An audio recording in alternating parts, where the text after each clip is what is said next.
All right, welcome everybody.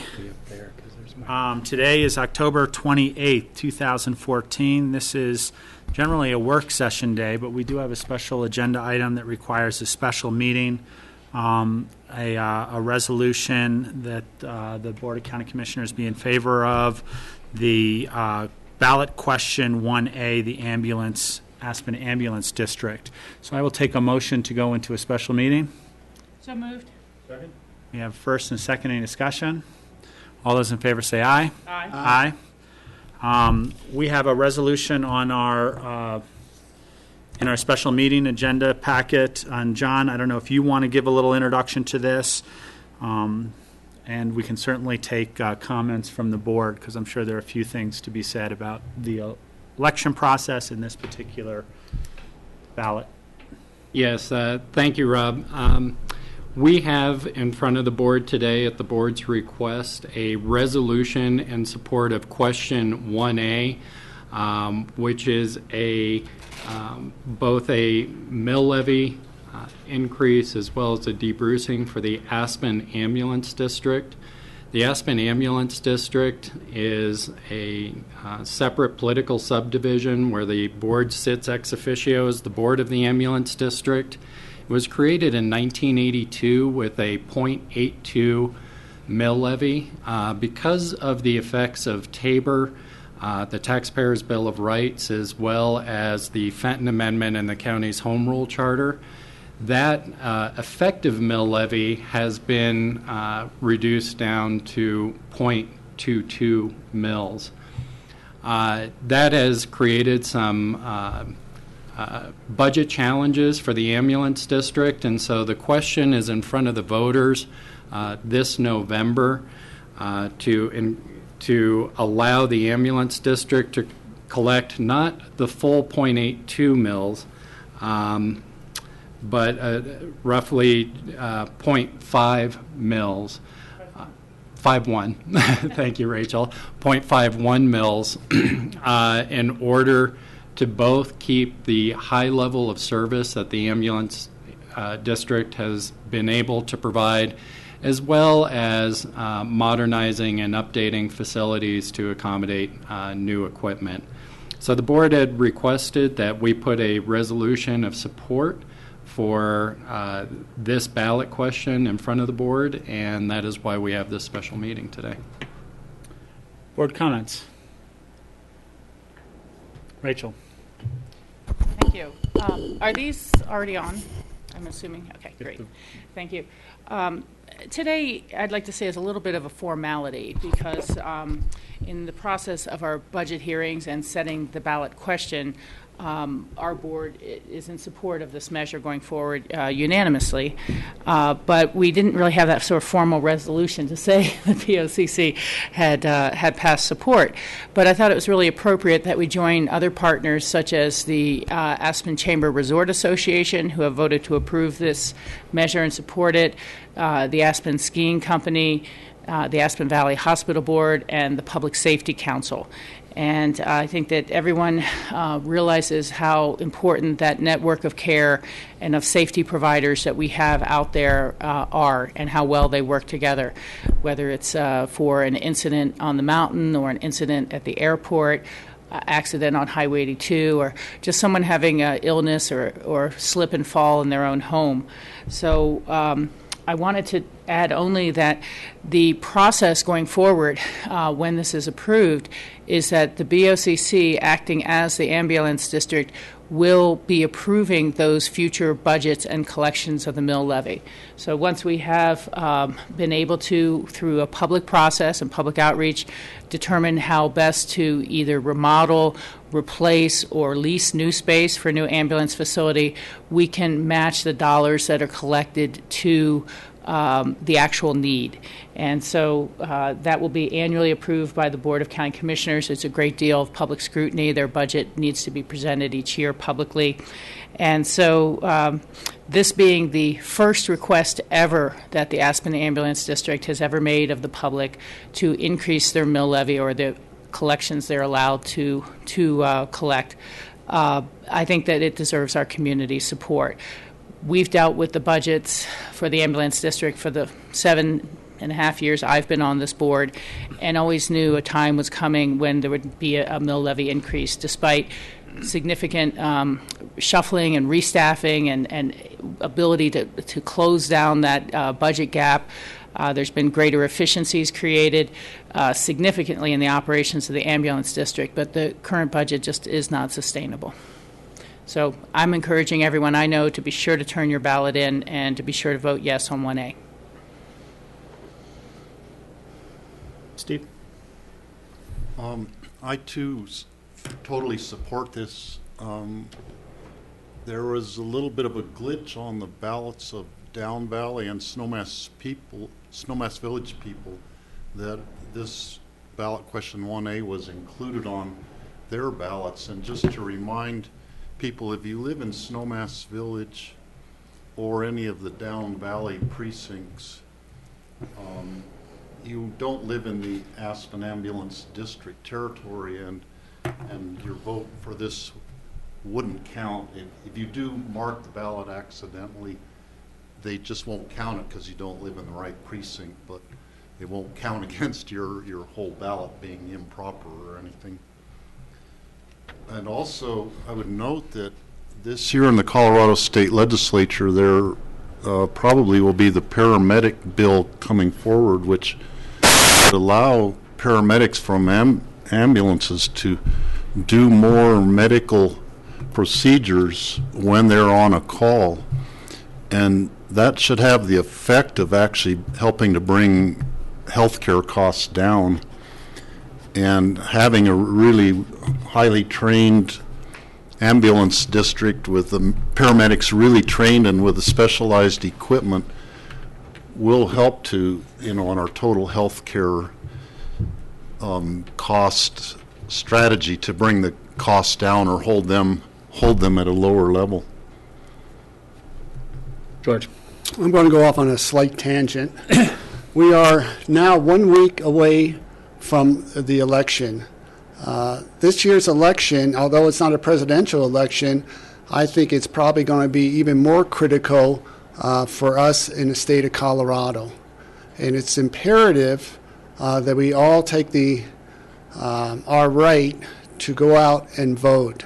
The decisions that we have in terms of who will be representing us on a state level and on a national level will have long-term implications in terms of how we, certainly as a state and a country, move forward.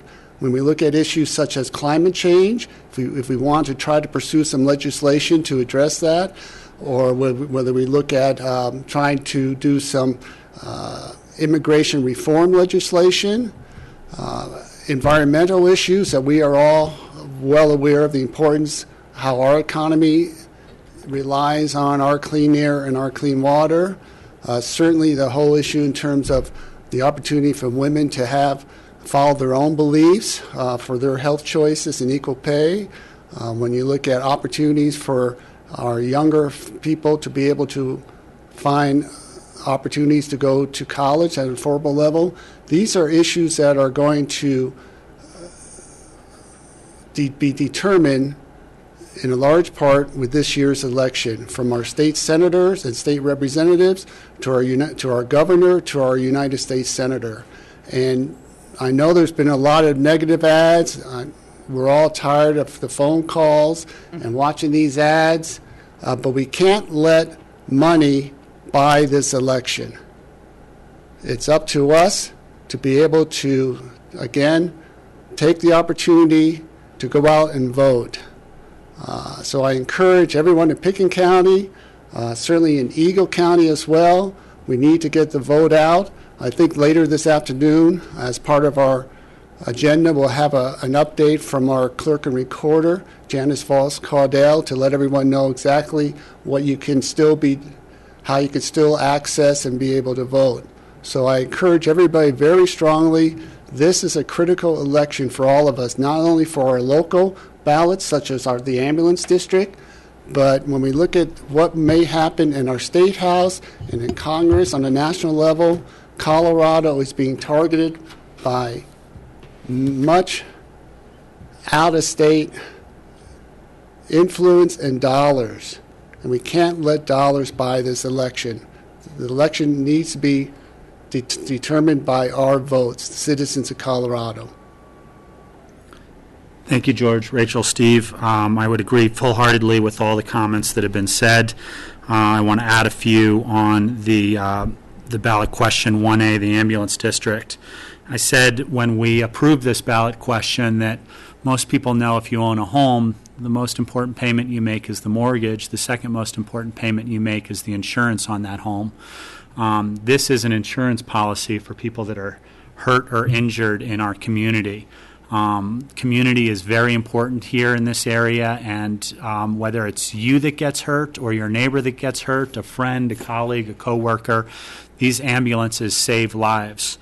I'd also like to kind of reiterate what Rachel had said. She had said she's been on the board longer than I have, but in the 4 years that I've been serving the board, we've looked at multiple budgets regarding the ambulance district, and we knew this time was coming. We knew that the increased cost of the high-tech equipment that ambulances have was going to surpass the mill levy revenue that's being brought in.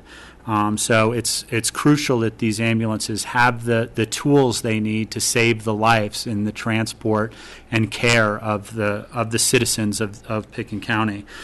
So I would say that I am full-heartedly for this additional tax, small mill levy increase. And one of the lines in this resolution says that this is currently about $4 per $100,000 of home property value, assessed property value, and it will raise to just over $6 per $100,000. So it's a very small increase for property tax holders, and again, it's an insurance policy if someone gets hurt. I will accept a motion for this resolution. I would move to approve the resolution in support of passage of ballot question 1A. Second? First and a second, any discussion? All those in favor say aye. Aye.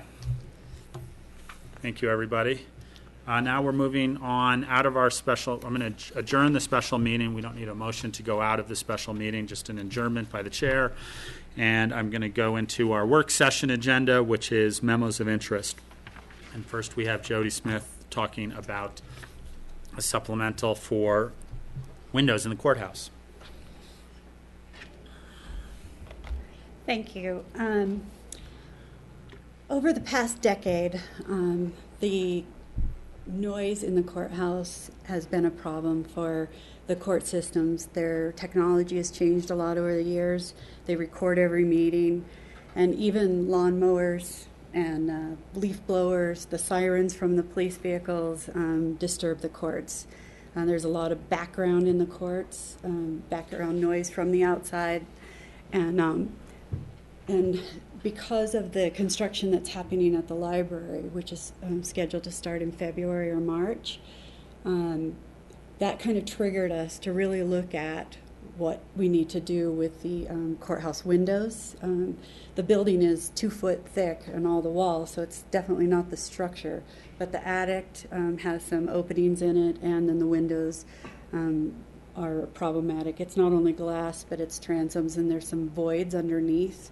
So that's how the noise is coming through. And so we're here today to talk to you about the request and why now. We had $150,000 budgeted in the 2015 budget for windows.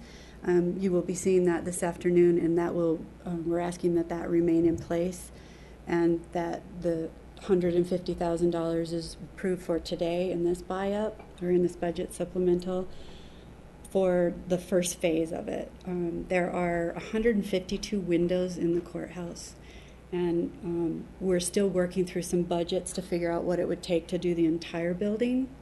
But we need to focus on the first 60 windows, and that needs to be in before February when we break ground in the library. They will be doing jackhammering and removing the twin T's, which are metal beams in the parking structure. It's going to be very noisy. We will be doing the sound mitigation on those 60 windows to help reduce that noise. We've had a consultant, a professional sound consultant come, and the recommendations for her from them is to replace the transom, the windows, and then to also be able to put some kind of covering over the window during court sessions, or we just leave them up for the courtrooms for the duration of the construction. The second part of that is that the city of Aspen is going to be redoing that whole Galena Plaza. The Aspen Sanitation is replacing the sewer line on that side of the courthouse. So there's a lot going on that side. And so we're looking for this $150,000 to get our permits, the design, the specs, and get those windows changed out or installed by February when we break ground. Phase 2, it would be what's going to be on the budget this afternoon, is that would stay there, and we would address the other half of the windows in the courthouse, pending the courthouse plaza remodel, along with some proposed construction that we have on that east side of the building and by the jail as well, so that we could kind of phase that and work through those before construction starts. Jody, let me just ask a clarification question, because I know we've been talking about all sorts of things with the courthouse, and we've been moving forward with a lot of them. And windows have been part of our conversation over the last couple of years as well, so this is no surprise. The confusing part is where our 2015 budget is and was, and where this is a supplemental. Because it sounds like you said we had budgeted 150, and now we're budgeting 150 now and 150 later, which means we misbudgeted somewhere in the planning process of 100%. That is correct. Okay. Yeah, we're projecting that we need it could be over $300,000. Yeah. We're looking at the 300 for the 2014-2015 projects to get those. It's the back side and the east and west side. It doesn't include the front. And so if we have enough money, we'll do the front. If not, we'll leave it as is. So that's our best guess right now. We do have estimates that came in from our consultant. They're in the $400,000, but that's for every window. And we don't have it, we haven't bid it out yet. So we wanted to kind of see where we're at with that. So we are looking to move to get started with this 2014 part of it, just to get the mitigation done for all the stuff that's happening on the west side of the courthouse. And then we'll deal with the rest of it. You know, we have constraints. You know, courts are really difficult to move around in and do mitigation of any kind in the building. So time is of an essence for us on getting this done before we impact the courts with the construction noise outside.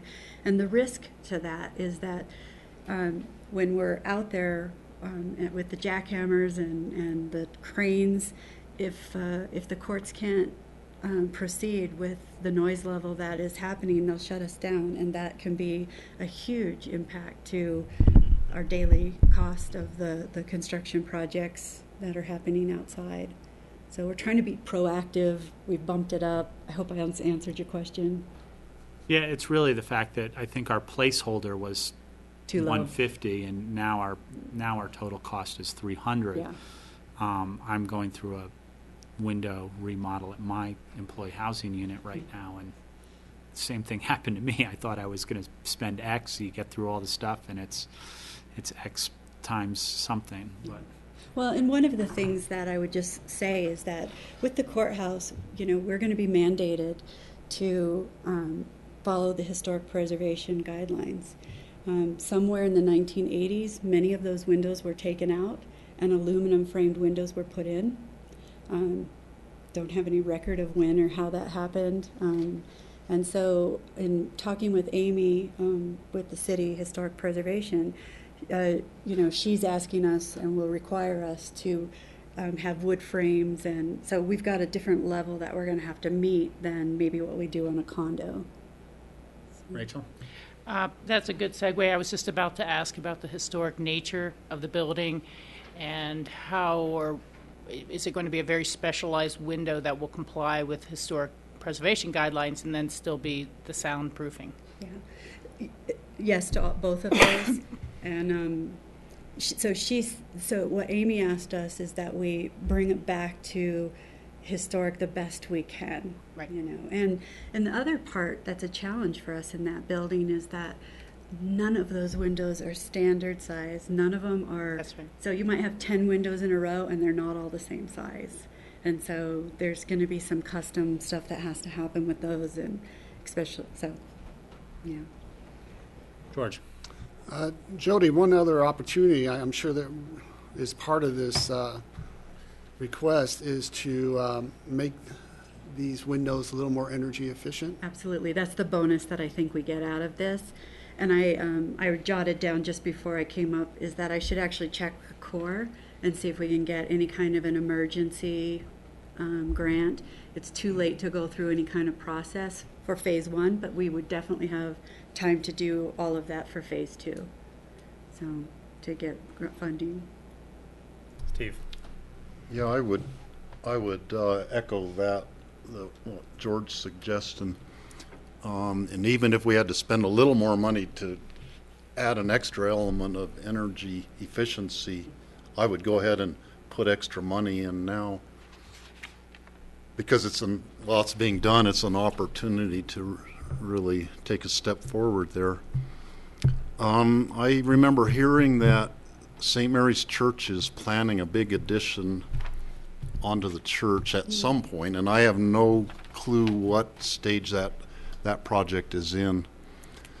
But the windows on the street side might be just as important in terms of construction noise, and I think it would be wise to check with St. Mary's and see the phasing of their project and make sure that we get the windows on the street side done before they start that construction project, because we might be getting it from two directions at the same time.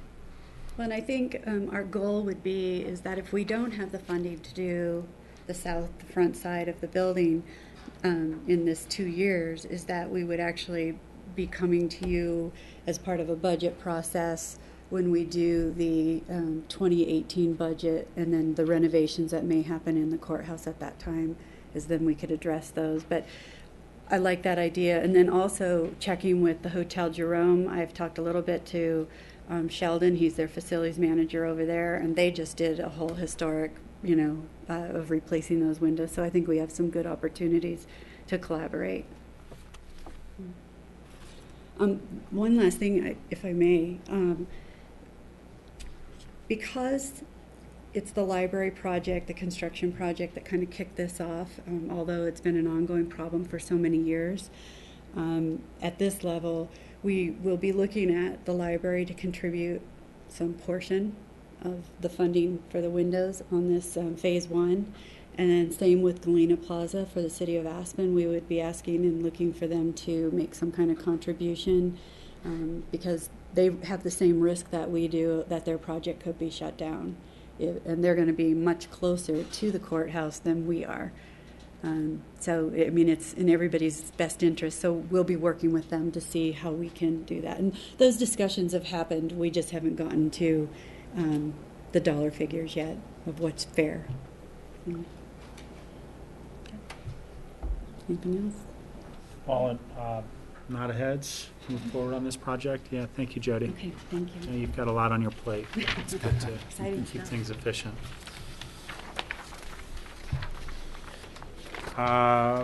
Future agendas. Now, I'll try and make this quick because I know we have a couple open discussion items also. Reminder that Tuesday, November 4th, we've canceled the meeting, recognizing that that is Election Day. However, we will be doing our work session that Thursday, again in this room, where we will be talking budget again. And as you can see, going through, our agendas are starting to fill out more as we get towards the end of the year. They'll slow down again in December, but certainly up until that point, we're pretty filled up on work sessions with budget discussions and The regular business we have to do, and our Wednesdays are filling in also. And so I'd just ask if the board has any future agenda items. Any things you'd like to add or comment on future agendas? Not right now, but if I think of any, I'll let you know. Usually you're good for a couple, Rachel. I know. I'll hold off on that. The one thing I would like to add to future agendas is next week on November 3rd, Monday at noon, will be the Club 20 caucuses right in the Sister City room in the basement of Aspen City Hall. And it is for members of the caucus, members of Club 20 who live within Picken County form the caucus. There's really not that many members here. The city of Aspen and ourselves are the primary, and I have contacted the city to make sure that they have a representative down to cast their vote.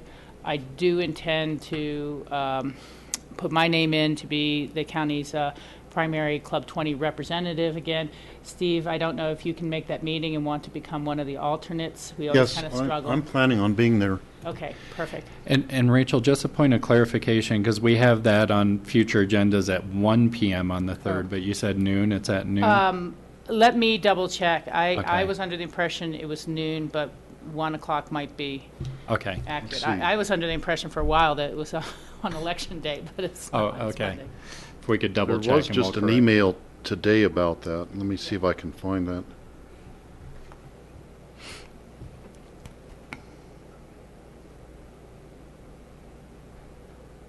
Loading. Yeah. Anyhow, it's just a minor thing. We can correct that if you find it, Steve. All right. Open discussion items. John? Had two items. First, we invited Janice to come in and give an elections update. So, Janice, you got two microphones there to choose from. Okay, thank you. Good morning. My name is Janice Voss-Caudill. I'm the Picken County Clerk and Recorder, and I would like to update the community on their opportunity to vote in this year's election. So today is Tuesday the 28th, and elections is next Tuesday, November 4th. As of today, we're 7 days before the election. If I receive a request for a mail ballot, I will not be sending mail ballots out, but I will be sending letters to individuals letting them know that we are processing their registration application or change of address update, and that they will need to go to the polls, the voter service centers, to obtain a ballot to vote on. So with that, I want to review the early voting. We are open in the clerk's office on 530 East Main Street. We are open the remainder of the week. This is October 28th through the 31st from 8:30 till 4:30 each day. And Monday the 3rd, we are open also for early voting from 8:30 to 4:30. That's on the 3rd. In addition, we'll be open this Saturday, November 1st, from 10 till 2. So stop by our office, drop off your ballot, or if you stop by our office and the door's closed, we have a slot in the front door where you can just place your ballot, and we'll assure that it's processed for you. So early voting's available. Please stop by. Also on Election Day, we are open from 7 a.m. to 7 p.m. on the 4th, and the 3 service centers that are open to assist any voter at any service center they choose to stop at are in Aspen, the Picken County Clerk and Recorder's office at 530 East Main Street, 7 to 7, Snowmass Village Town Hall on Kern Road, and Christ Church in Basalt. All 3 are open from 7 to 7. You're able to vote, you're able to register to vote, update any information, pick up a mail ballot if you choose to do that and drop it off. Full service on Election Day, 7 to 7. The last thing I'd like to mention is Redstone. For the community of Redstone, we do have a mail ballot drop-off only for those individuals that want to drop off their mail ballot from 7 a.m. to 7 p.m. at the Redstone Church. And we'll have 2 judges there throughout the day from 7 to 7. Right. And then probably most important for all of you is the returns. What is the outcome? We will be posting by law at 8 o'clock, 9 o'clock, and at the end of the night. So for anyone who is at a party, at your home, at a friend's house, wherever, if you go to pickandvotes.com, we will have a link on the front page that takes you into the statewide election night reporting system. The very first thing at 8 o'clock, we will upload all the information we have to that point to that election night reporting system. So it's your most convenient way to receive the outcomes to that point. So again, 8 o'clock, 9 o'clock, and at the end of the night. Okay. Do you have any other questions that I might be forgetting? George. Two questions. Janice, did you say for the service centers, day of election, you mentioned Christ Church in Basalt?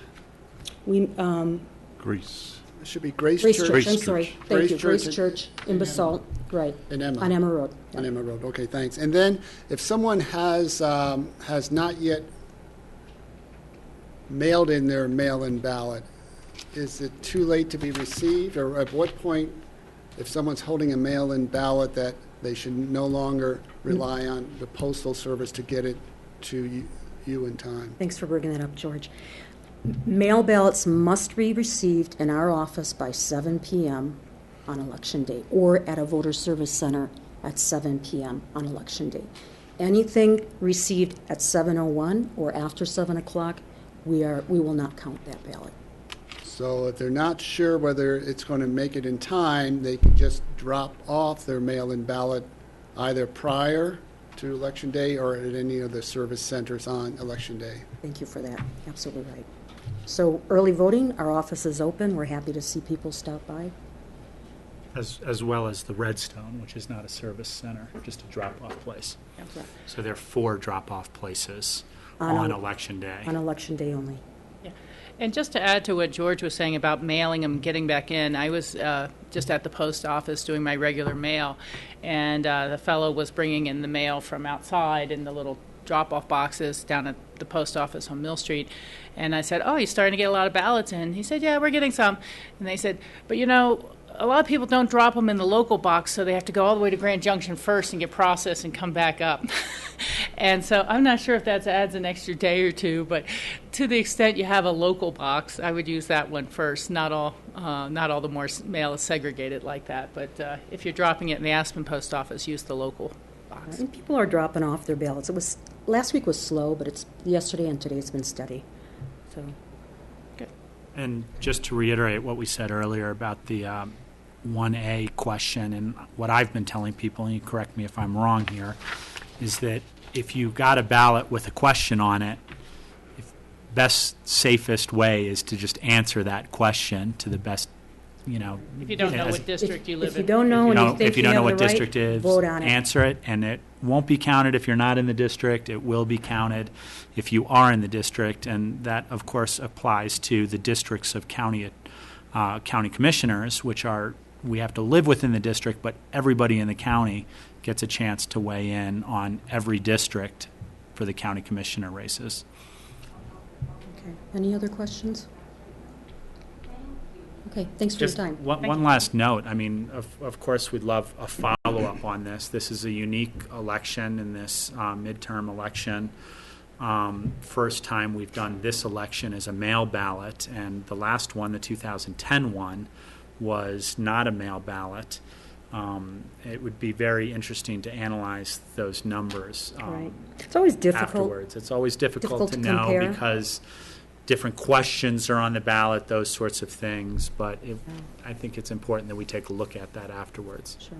And costs as well. Yeah. So, okay. Thank you. Okay. Thank you. Thanks.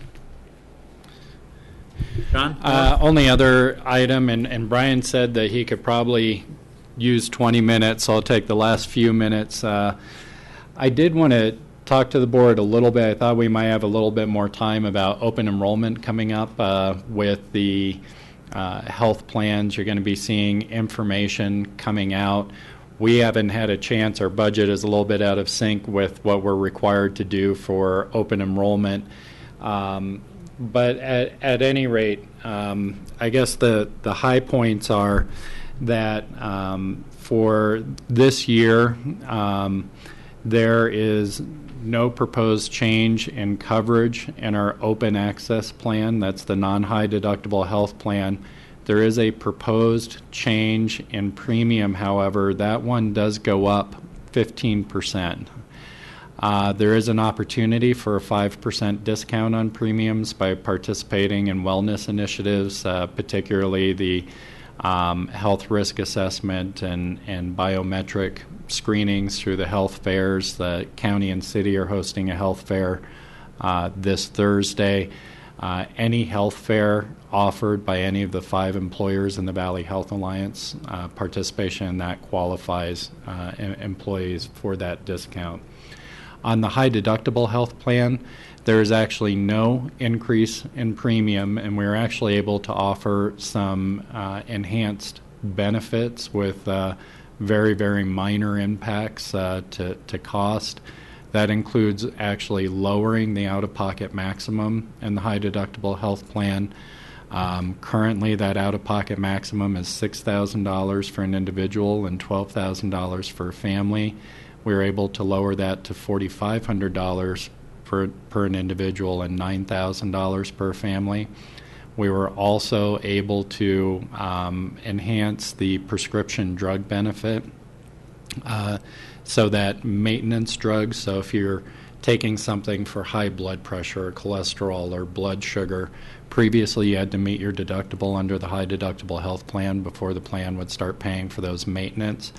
Now those kinds of maintenance drugs will be covered 100% day one, just like preventative care services are.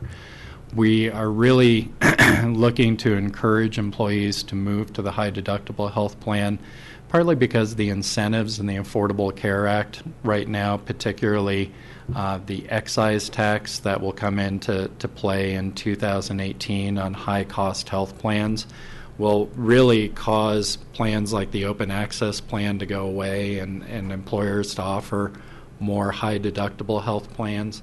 And the earlier we can get our employees to engage in the high deductible health plans and start contributing to the health savings accounts, the more hedged our employees will be against having to pull levers for higher deductibles and such. And so the high deductible health plan this year is offered with no increase to premium, the enhanced benefits, and you can still apply the 5% discount. So you can actually lower your costs by participating in the wellness initiatives through the Valley Health Alliance. I was hoping to have a few more minutes to go over that in more detail, but I wanted to give you the highlights. Overall, we had been budgeting in our budget and 5-year plan for a 5% increase. These changes actually bring us within a 2% increase on our overall costs, so we're well within that. We still are budgeting for the 5% increase only because we're self-insured, and you don't know when the costs are really going to hit. So we try and have a steady curve, if you will, in our budgeting, understanding some years are going to spend more, some years are going to spend less. So that was health plans in 3 minutes. I'm sorry to give that short shrift, but a lot more information is going to be coming out to you on that. And then I will stop open discussion there if we want to move on. I know we're crunched this morning. Hi. Any other open discussion from the commissioners? So our next agenda item is Brian Griffey on our rental car concessions at the airport. And this is scheduled for our regular meeting next week. But this is kind of a forward-looking discussion on it. Great. Take it away. Thank you. I'm Brian Griffey, Assistant Aviation Director for Administration at the airport. This is really just an update to the RFP process for rental car commission. As Rob mentioned, we'll be in front of you next week to go through first reading, but I want to give you an opportunity to ask any questions, see what kind of concerns you have. Overall, This followed the county procurement process. It's the same process that we did 3 years ago. We do this every 3 years because there's a lot of interest in rental car providers at the airport. And again, first read will be next week. A little bit of background. Currently, we have 4 rental car contracts at the airport: Hertz, National Alamo, Avis, and Budget. In this process, we raised that to 5. There's 5 opportunities in this MOI, primarily because there's enough room. We do have that counter space that's designated as rental car counter space, and we'd like to utilize that to the best extent possible. The current contracts do expire November 30th of this year, and that's what really precipitated this RFP process. In the process, we did receive 7 responses, so as indicated, there is a lot of interest in being at the airport, and we were able to allocate and already agree on spots of 5. No contracts have been signed yet, but based on MEG and percentage of bid, we were able to have first, second choice of the available facilities, and that's been ironed out already. Financial impact of this looks like it'll be overall a positive impact to what we've predicted already in 2015. It's higher than we predicted. With that, over the next 2 years of the contract, again, it's a 3-year contract, there are annual increases as they proposed. It's not a flat 3% or 4% across the board, but they have an opportunity to say in 2014, this is our minimum annual guarantee. 15, it can stay the same, it can go up, it can go down. The selection was really based on the total of all 3 years. So it was the amount that they proposed rather than us putting it on them. And with that, that's really just the highlight, and I'd like to hear from you what comments or concerns or questions that you may have. Questions, Steve? Brian, did the different companies give these bid amounts on their RFP from the RFP? Is that how you did it? Exactly. And so then like Hertz is way above, like the Alamo one is sort of half of what the Hertz is. But is that based on Hertz gets more parking spaces? And they know that, and they knew they had to bid higher to keep that same number of parking spaces? Is that kind of how the system works? Yeah, that's great insight. If you'll look at the exhibits, you'll see probably the most obvious is the green space on Exhibit B, listed as number 1. It does have the most amount of square foot available for parking. So there is advantages for a rental car provider to have more. So that's exactly what happened. To bid higher, you have first choice of what space you have available, or that is available at the airport, I should say. And then it looks like they each get some close-in parking to the terminal and then farther away parking. It's kind of hard to read the whole map without knowing the system there. And I can step you through that if you'd like. And it is confusing. So rental car parking first, which is identified as Exhibit B. The area to the left, 61 total spaces, I believe is what's identified. Those are the rental car ready lots. So known customers that are coming into the airport, either flying in or actually surprisingly quite a few driving in from Aspen to rent vehicles or taking the bus, etc. Those are a limited number of spots spread out between all 5 operators so they can have a close, convenient spot to their terminal booth that people don't have to walk very far to. The green and orange spots are what's called storage. So this is inventory. This is cars that were just returned, need to be cleaned up. Really backstock is probably the best way to look at it. And those are shuffled forward to the ready lots by staff when there's a need for those vehicles. And then the difference between the green and the orange really is insignificant. That's just how we could divide up 5 spots. Just the way we cut up the pizza. And then the last presence that they'll have, and probably the most noticeable, is the rental car booths, which are identified on Exhibit A numbered Roman numeral 1 through 5. Those were assigned also on MAG. So the first, which is the new incomer into the market, is Go Rentals. That'll be Roman numeral number 1. 2 through 5 are exactly the same as they sit today. So Alamo National is number 2, Avis is 3, Budget is 4, and Hertz is the area identified as number 5. Additional questions, George? So, Brian, you also have the Dollar Enterprise and Thrifty are going to have a lease agreement for an off-airport permit. Where is that? What do they utilize? And they obviously don't have a booth space in the airport as well. Yep. Thanks for pointing out. That's good insight. So there is interest in operating it at the airport for rental cars, and this is the same as the previous 3 years. So we issue what's called an off-airport permit. They don't really have a presence. They can't store vehicles. They don't have a booth, but they are able to pick up and drop off vehicles for passengers. They use the airport to essentially run their business, or at least a portion of their business. So they do pay a concession fee to the airport, or a privilege fee, I believe is what we call it at the permit. It's the same fee as the on-airport, so there's no advantage necessarily or disadvantage to being located on or off the airport. It's just they don't have the booth rental, they don't have any place to store vehicles, so they have to find an off-airport location to do that. Do you know where those off-site locations are? I really don't. Has that happened in the past?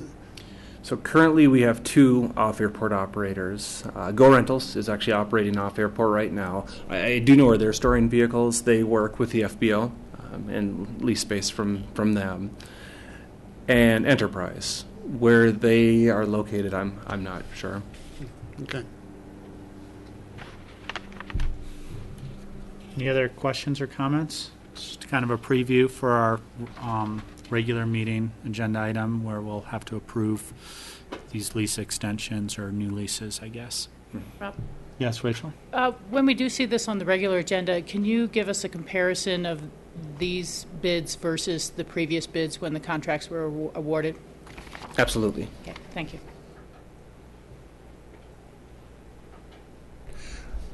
And may I point out this is an exact apples to apples, just overall bid. You'll see on page, I believe it is 2 of this AIS, that the overall minimum annual guarantee is $162,805 higher than 2014. So it's not the 3-year totals, and I'll break that up between each car operator and the 3-year totals.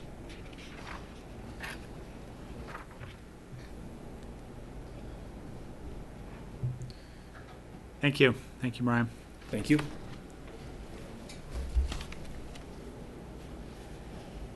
See, we got a few extra minutes in there. I know, I'm surprised. You know. Let me get started.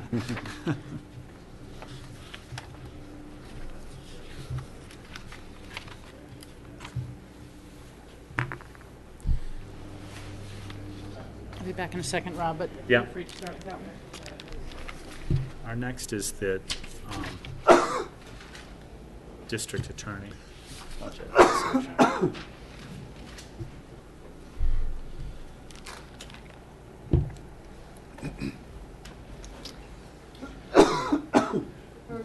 So the microphones are working here. I don't know if do you have a presentation that you want to?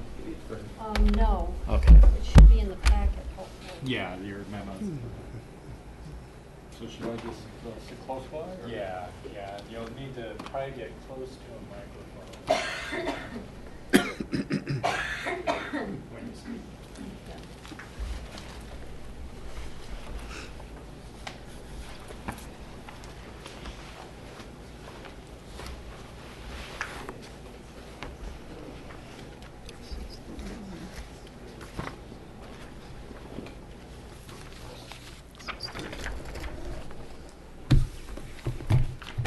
Good morning. Good morning. Hi. Rachel just stepped away for just a second. Okay. So we're moving to our budget packets for those of you who, and it's under our tab under October 28th, District Attorney was the packet that was brought forth by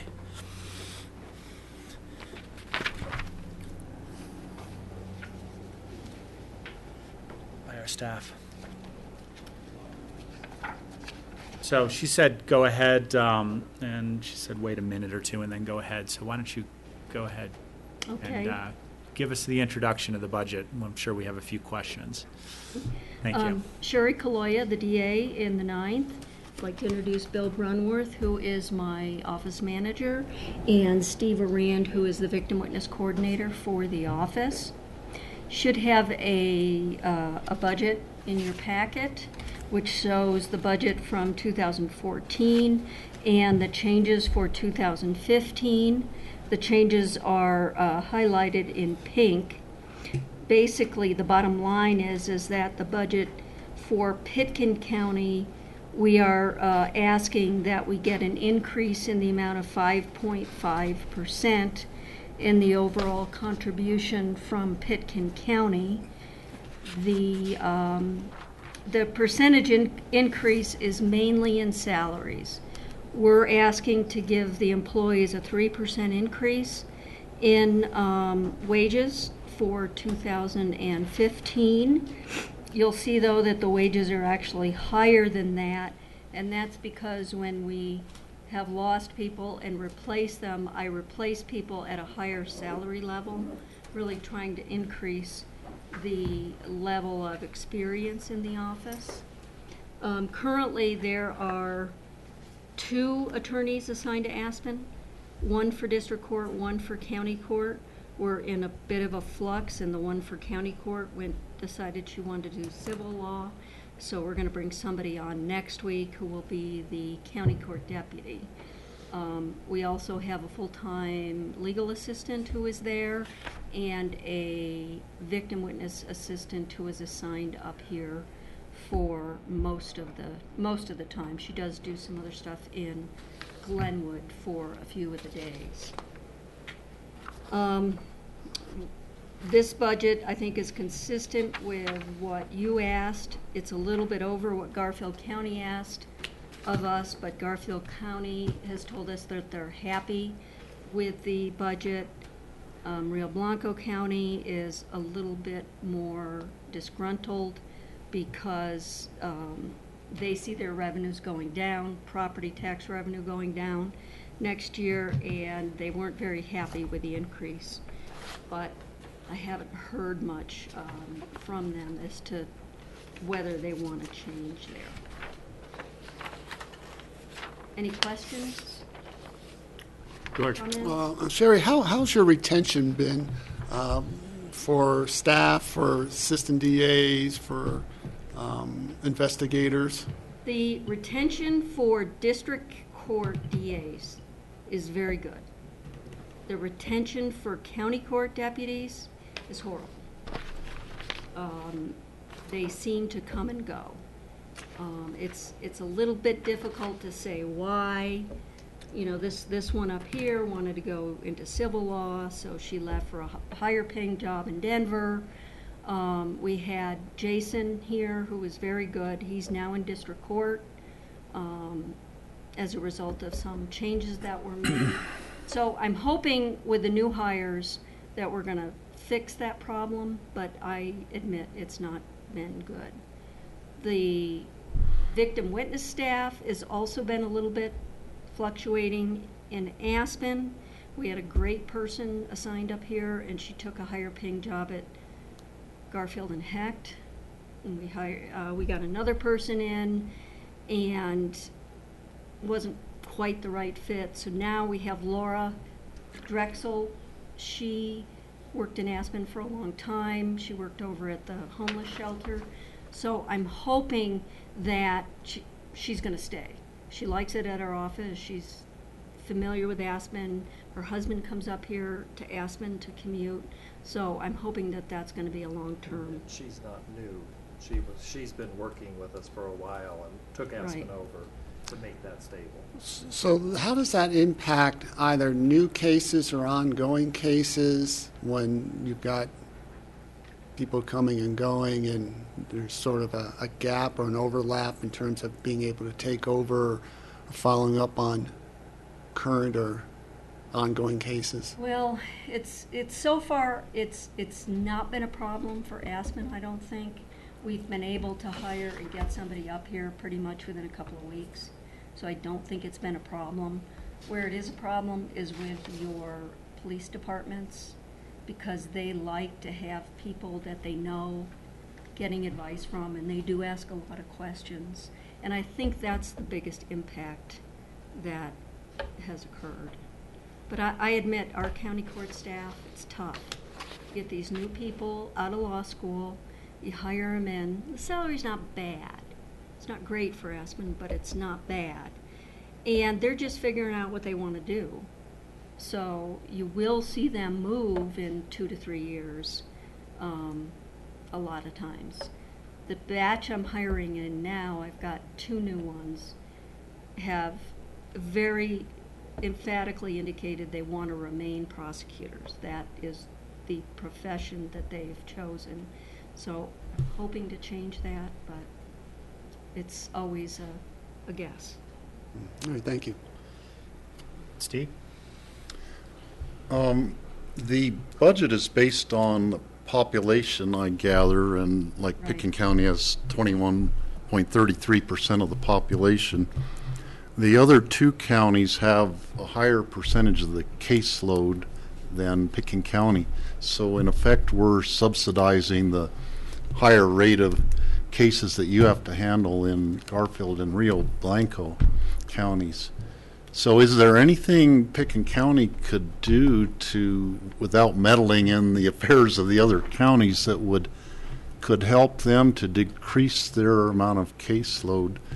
I just try to picture people living down there and commuting up here to work, so they have a certain amount of stress in their lives added by the longer commute or something. Is there anything that you could see that we could do to help them decrease their caseload that would be a cost-effective measure?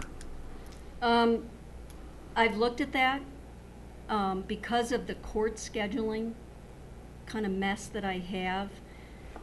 I've got people going to Rangeley on Wednesdays, and their load is not that big, but I got to send somebody all the way there for 3 Wednesdays a month. And I can't really use somebody else because Wednesday is a court date in other courtrooms. Now, I could send the Aspen person there because court here is Tuesday, but the thought of sending an Aspen deputy to Rangeley, no, yeah, I don't think that works. So that's why I'm going to assign the person who works in Aspen to Aspen. The last one actually lived in Aspen, so it was a pretty good fit, and she got a pretty good rental rate. The next one I think may choose to live in Carbondale. Andrea lives in Carbondale. Megan lives in Basalt.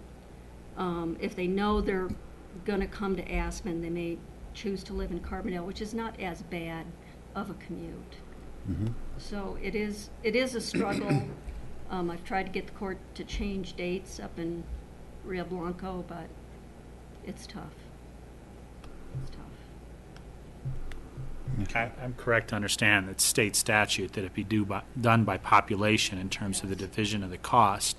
So it's just the way the court system is set up. The CRS mandates that the costs be divided up that way. Right. And then the budget be looked at it that way. Right now you have a decrease in district court cases for whatever reason. I don't know that that's going to last. But your district court cases take a long time. They demand a lot of attention to detail. Victims demand a lot more attention. So it does take more time to prosecute your cases up here. Andrea's good at that too. So even though there's less cases, she's able to spend more time on them and do a really good job. And I don't think that's going to last. I think we'll fluctuate maybe the other way or maybe back to where it was last year. you just never know. And Steve, that has been an issue. I've been in this position since 2006, and it's been brought up at every annual budget hearing, and also by Rio Blanco County at 8.5%, 8.32% this year, 8.5% last year. They have the same question every year, and basically what the statute says is that it uses the most recent population estimate at the time that we're preparing the budgets, and that basically that the counties provide the infrastructure and the basic office furnishings, the office space and that kind of thing in each jurisdiction, and then they split the other expenses based on that population share that is in effect for that year. And it's always been brought up, and I'm sure Rachel will back me up, and when we come here every year, and it's been brought up by the Rio Blanco County Commissioners as well, and it just, I don't really know what the answer to it is. Aspen, I think up until recently, our caseload was pretty much growing here. In county court, I believe it is up over last year, but it's a busy office. And the one thing, as Sherry pointed out, for years we had a great victim witness person for Aspen, but she worked out of Glenwood. She'd come up here for trials and for dockets, but she was based in Glenwood, and now we're trying to put that person up here to give more resources to the office. But I'd have to agree with Sherry that I do feel, for whatever reason, I think it has a lot to do with the community. The cases here are somewhat more labor intensive for our staff, and probably do take longer to move through the system than you see in Glenwood. And I don't mean just to be taken the wrong way. It might have something to do with the judges as well, because so I think there's just some the restorative justice, I think, is on the horizon here more and used more than it is certainly probably in Meeker, and so I think anytime you've had more options in the system, it's going to make the cases take longer to get through the system. Mm-hmm. Yeah, Rachel. Yeah, as I understand it, the only way to change the percentages is to come out with some sort of intergovernmental agreement between the three counties, and to change that to say your share was going to go up so ours can go down. Sounds like a pretty difficult negotiation, and maybe not worth the skin for the amount. So I'm just happy to see the budget that you've presented, and it looks like, unless I'm reading the spreadsheet wrong, it's actually going down for us. It's going up by 5.50. Yes, but it's significantly lower than what we were paying in 2011, 2012, and 2013. And part of that, too, is the change. Your share went up a little bit this year, so that also. Yeah. So, again, I'm comfortable with the numbers that we're seeing. I just have a curiosity question, because we look at these budgets from other departments. We obviously, the money kind of flows through the Pickens County, but it's your budget and your spending. We're looking at about the total budget difference is about $140,000, and primarily in that's the labor increase. We have decreases everywhere else in that budget. How does the budget get managed for carryover stuff? One of the big savings in our budget is unfilled positions. I mean, you have a position that you're trying to hire for 2-3 months. Nobody's getting paid for that position. And does that carry over into the next budget? Does it get used? We return that surplus at the end of every year. So, and since 2006, since I've been in the position, we've returned a budget surplus to the counties every year. So basically, we don't carry it over. We return it. So I guess those numbers weren't in our packet. It would be interesting to see those numbers for final approval of the budget, to say this is what 2013's budget was. This is what was given back. This is what 2014 budget was. This is what was given back. Because that number is a big piece. I know your planning, this planning, as budget planning is your expected expenditures for next year. But it sounds to me like the payroll increases for turnover and payroll, and creating a plan that creates more retention, and I applaud that approach, absolutely. But it also creates a savings if there are positions that are unfilled for periods of times. We see it in our county budget every year. So, well, for example, in Rio Blanco County, I one of the deputies terminated, and I hired in a new guy. So the lag in that was about 2 months, and the new guy that I hired to go up there was an experienced guy who had worked at the office before, known quantity, and I had to pay him $15,000 more. So that the budget gets played with during the year to be able Sure. to do that for people. I know it's a tricky piece It is to a tricky look at, piece. but I think it's an important one, and you know, it is a labor intensive department as it should be. I'm not criticizing that at all. But so analyzing that budget, I think, is worth looking at. And I usually do that several times during the year. If somebody's going to be quitting and moving on, okay, how can I hire somebody in and make it attractive so I hire in quality people? It's a tricky piece. I do it in my restaurant. The difference is, though, we have para that we have to deal with, Yeah. and health insurance, which is ever-changing. Rob? Yes. The sentence in your text where you say that Rio Blanco and Garfield their revenue is down overall, and they're asking you to hold the budget, and our revenue is up because of improved sales tax things. What happens if we approve it and Garfield and Rio Blanco don't approve your budget? Well, I guess I'll take a stab at that. Yeah, since okay. It's happened before. Garfield has already kind of given us their nod that they're okay with the budget.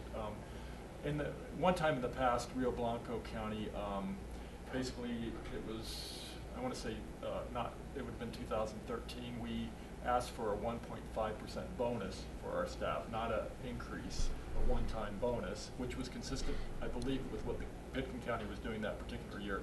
That was following like 3 years of no increases. And so Garfield supported that, Pitkin supported it, but Rio Blanco basically said, you know, we're not doing anything for our staff, so we can't support it. And their share of it was pretty low. It was around $5,000 of that salary increase. And so basically the DA at that time, Mark Beeson, said, you know, if I commit that I will fund that portion of it out of my pocket, are you guys okay with it? And they gave us their blessing. And so that's how it was handled at that time. And that's the one time that has actually happened. If they were to say, you know, that there's more than just that one piece of your budget that we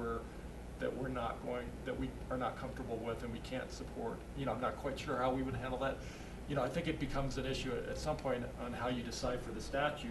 You know, the way I look at it, and I'm not a lawyer, it appears to say, unless you come to some other agreement with which Rachel alluded to, that this is the way it is. So you would have to be able to come to an agreement that another county would pick up that share, or but then, you know, what the mechanism would be to, you know, to force that to happen. Or I don't know if I want to go there, to really be honest. I think we would probably try to live somehow with that scenario within our budget. Since we've been refunding a surplus every year, we might be able to absorb it elsewhere, and hopefully it would be a small amount of relatively.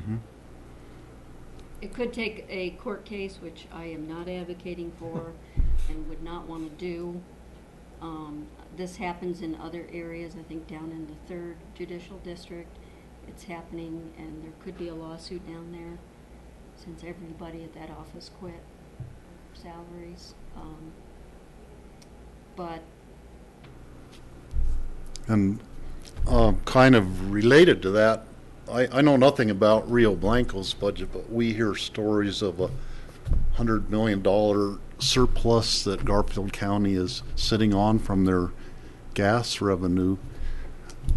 And if they are in fact sitting on that kind of a surplus, and probably some of their legal problems that people are having there are, you know, maybe related to a high level of people working in the gas field or something. Well, why doesn't Garfield spend a little bit of that $100 million surplus if that's in fact what they have? Well, in their defense, and I'm saying this a little early, and it may not come to fruition, they did authorize $1 million remodel of the office in Garfield because it is so chopped up, mishmash, a lot of wasted space.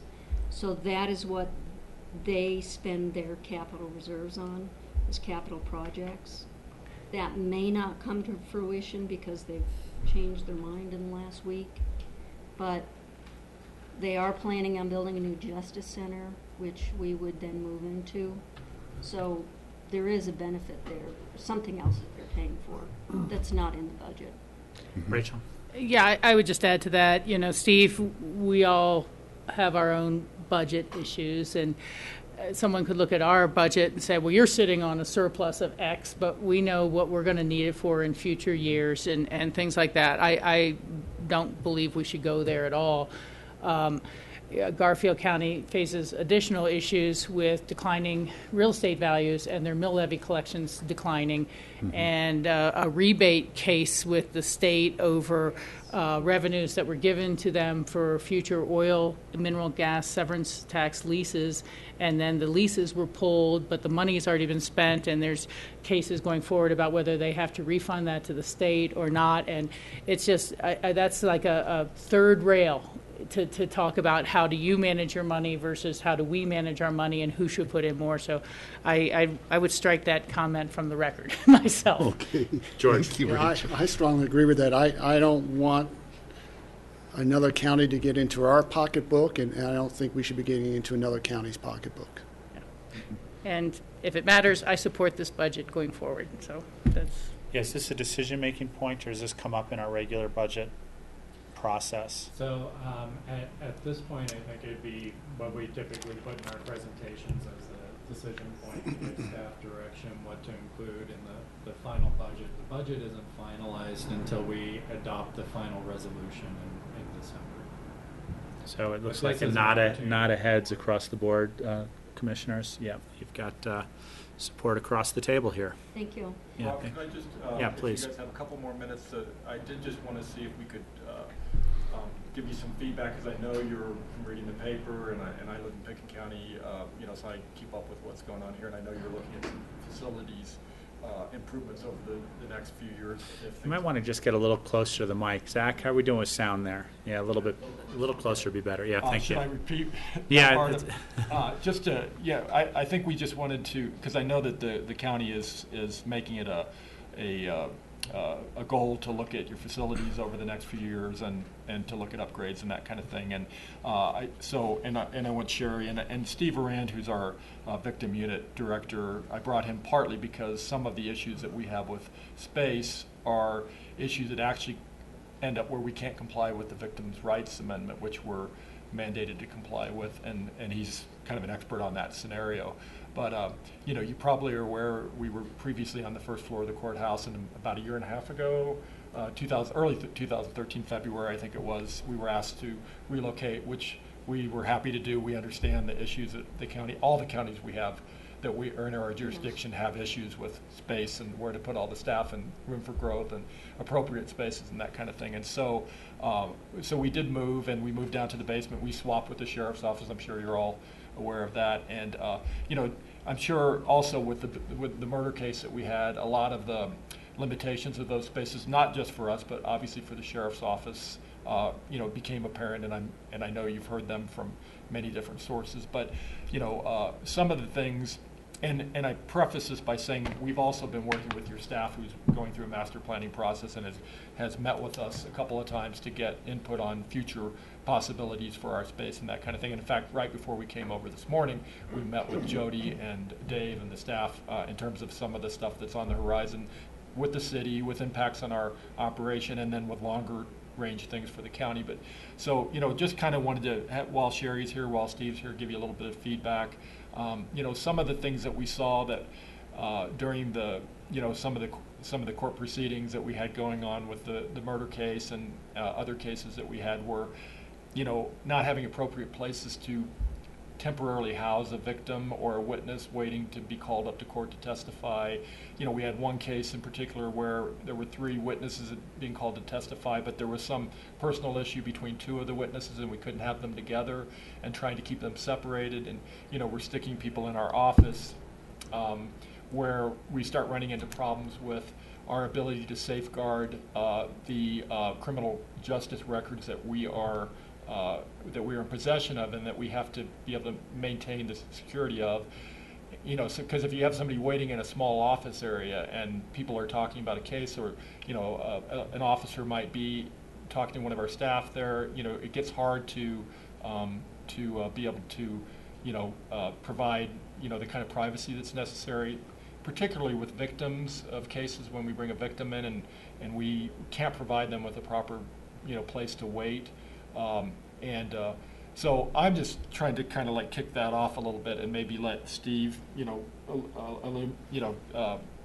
talk about some of the issues that we saw, like for instance during the Styler case. But I do know that we in a number of times we saw the limitations in terms of being able to adequately temporarily house the people that were waiting to go to court to testify, and so I don't know. Yeah, we do need a conference room. Could be shared with probation perhaps, but we do need a conference room. The space that we had at the sheriff's office wouldn't have done it either, right. So we're not complaining that this made this happen. And we've talked about it with Dave, and again, getting some more space so that we are compliant Just with the VRA. More than anything, trying to say that we appreciate that that's a focus of your direction. If things go the way that you want to financially, to be able to do that in the next few years, I think that's really what we wanted to say, is that we're very happy to have what we have and to have the proximity that we have, but for you to know that there are issues that could be addressed in those plans that could really resolve a lot of those issues. But the sheriff is happy with us, so. Well, it's great to get direct feedback, from the source, 'cause that's obviously what we've been hearing from John and Jody and our facilities people. So it is the direction I believe the board is. We'll be talking about it a lot during this budget period for the long-term planning. Of course, a lot of this is in out years, but it takes a long time to move it forward. Yeah. And do it right. So a lot of moving pieces too. Yeah. But I appreciate the input. Thanks.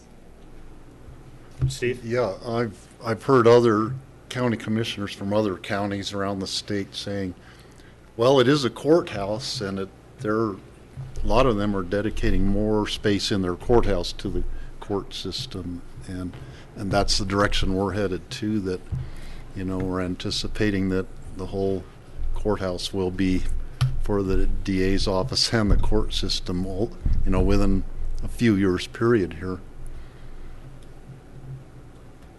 Great. Thank you for very your much time. for your presentation. we appreciate your time. Great. Zach, we're scheduled for a lunch break here back at 12:45. Perfect.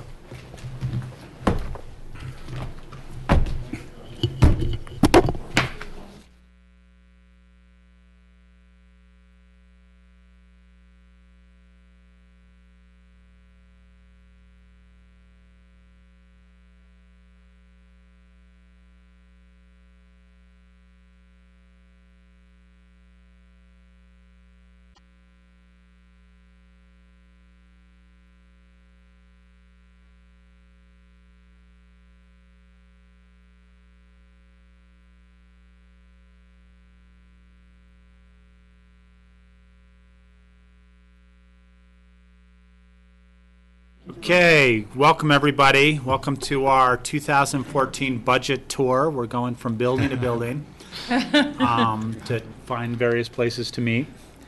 And now we are in the City Hall chambers for today's meeting. And we did an overview of the budget. Now we're getting into our various core focus groups. Today we are tackling flourishing natural and built environment. And John, take it away and lead us off. All right. Thank you, Rob. Well, we've got a pretty aggressive schedule today. We've got a pretty lengthy, but I think interesting budget presentation. And in the core focus meetings, what we do is we dive a little bit deeper into each department's budget requests and challenges. And these are the presentations where we'll put specific decision points in front of the board. Obviously, no decision is final until the final budget resolution is adopted in December. But this is really the board's opportunity to step back and give staff direction for what should and should not be included in the budget. And so, as always, as we look at how we allocate our limited resources, we really look to our strategic plan as our really guiding document to how we are going to allocate those resources. We have 3 core focus areas, and that's how we break our budget up.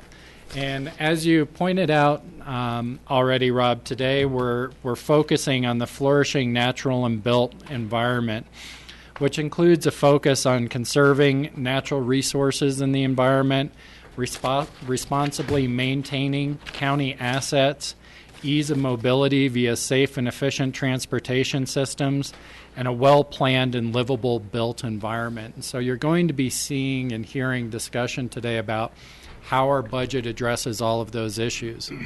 What's different this year, and you're probably by December going to be tired of hearing it, but you're going to hear more of it today, is a lot of the theme in this year's budget is how do we fund the basic infrastructure needed to support the whole portfolio of county services that supports the programs and employees that really help us forward our strategic plan. And so you're going to hear a lot about the facilities proposals and information technology proposals, and also about our staff and people resources threaded into the discussions today, because that is really right now what we see as our biggest challenge as an organization in terms of continuing today and into the future, being able to meet the expectations of our strategic plan. And so with that, I'll turn it over to Connie. Here we have a list of the different departments and funds that we'll be discussing today. You see there are many departments under the general fund section, and our plan for the day is to spend about the first half of this meeting talking about the different general fund departments and the capital plan. And then we'll take a short break and come back with our 4 different funds that are a part of this grouping: open space, solid waste center, healthy rivers and streams, and the transit sales and use tax. Grouping these different funds and departments under the flourishing natural and built environment is a little bit artificial sometimes. There are funds and departments that promote our strategic plan in some of the other core focus areas also. But for the purpose of grouping to have budget discussions, we have put them where they have the strongest affiliation. And so that's why you see these departments and funds listed here today. These departments and funds lumped together make up about 43% of the overall county proposed budget for 2015. That's a fairly large share because we do have a lot of capital projects in here. Most of our capital fund is listed in this section of our core focus budget discussions, along with the solid waste center, open space and trails.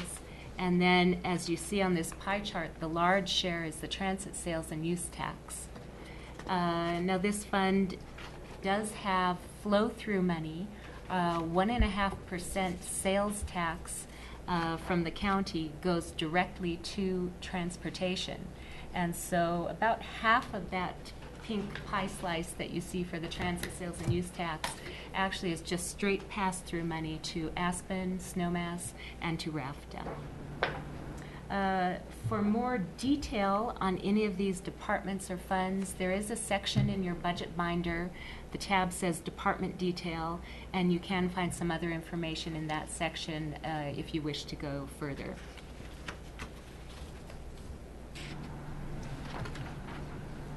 Here we have a chart that compares the 2013 actual expenditures for each fund and department with the 2014 original budget and then our 2015 proposed budget, just to give you an idea of how much the expenditures are, the ebb and flow through different years as different projects come up.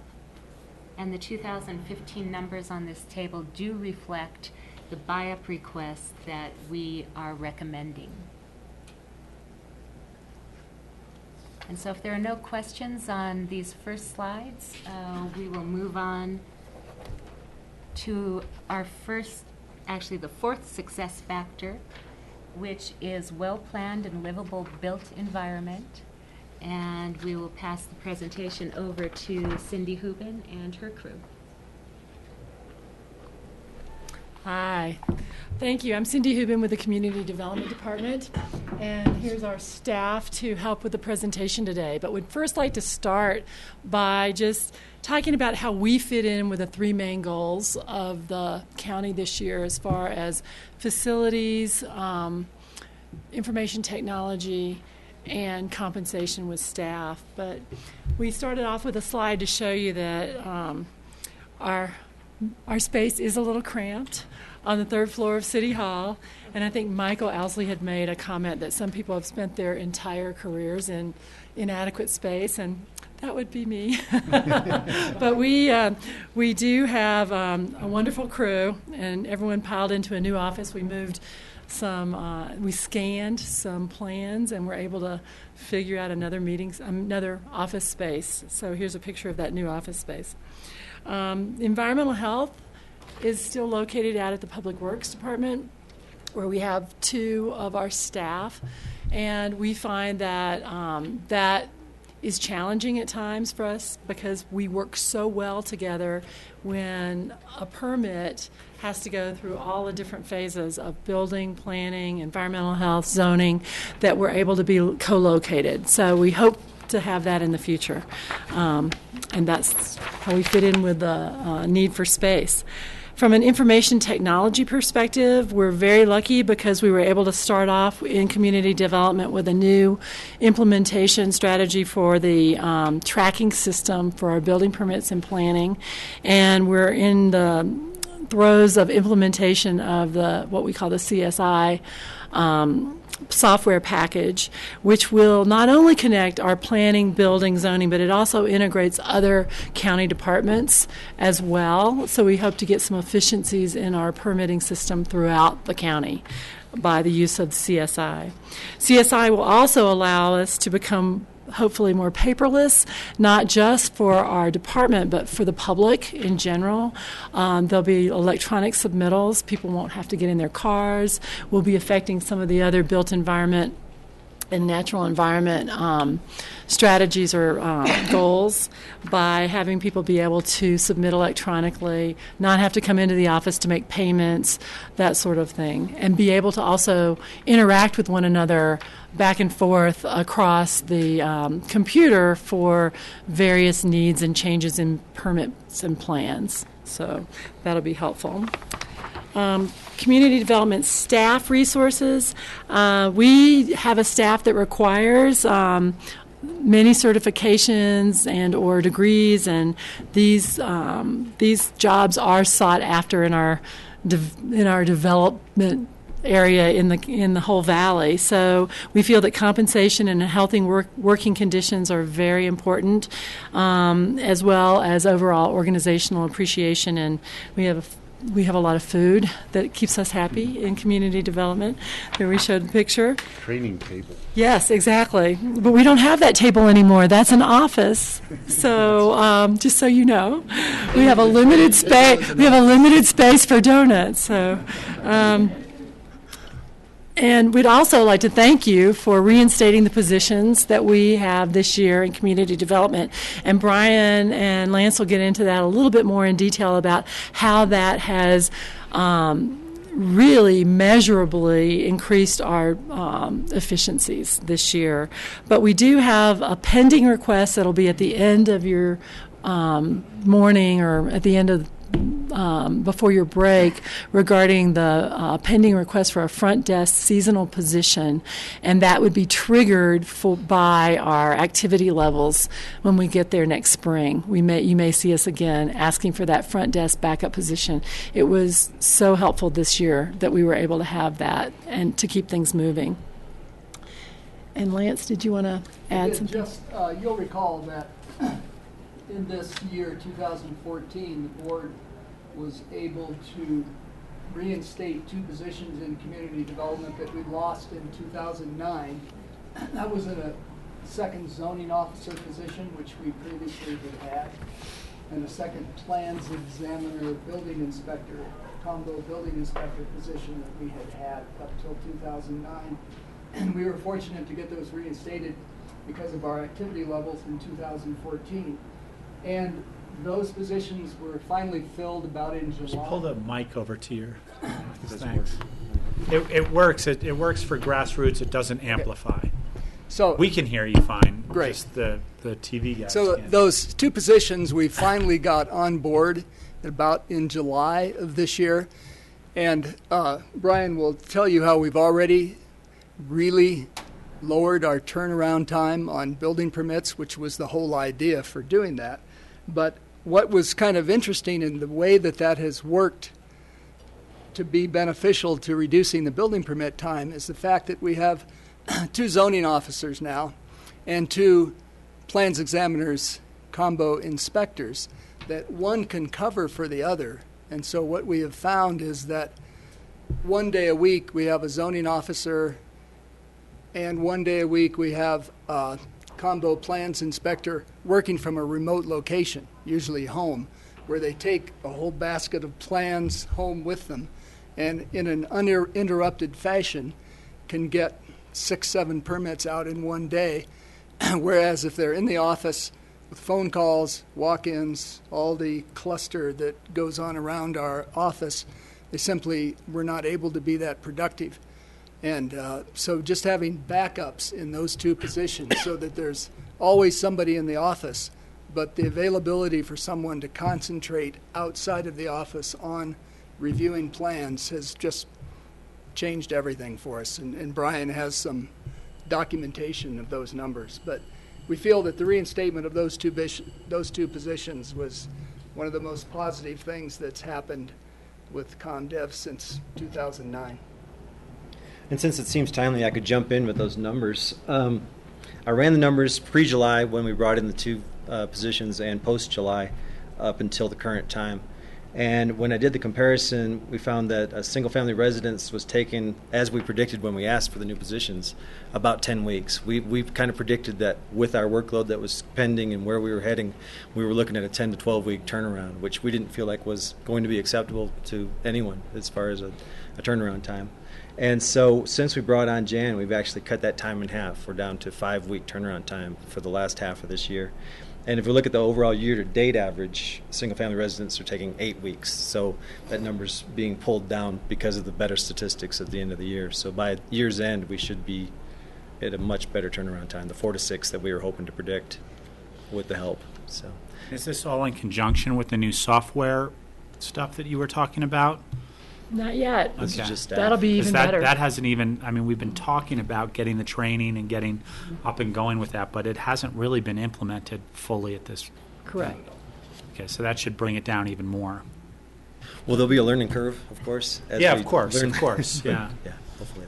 I mean, I think it's been 3 years we've had that in our budgets. Yeah. Is it 3?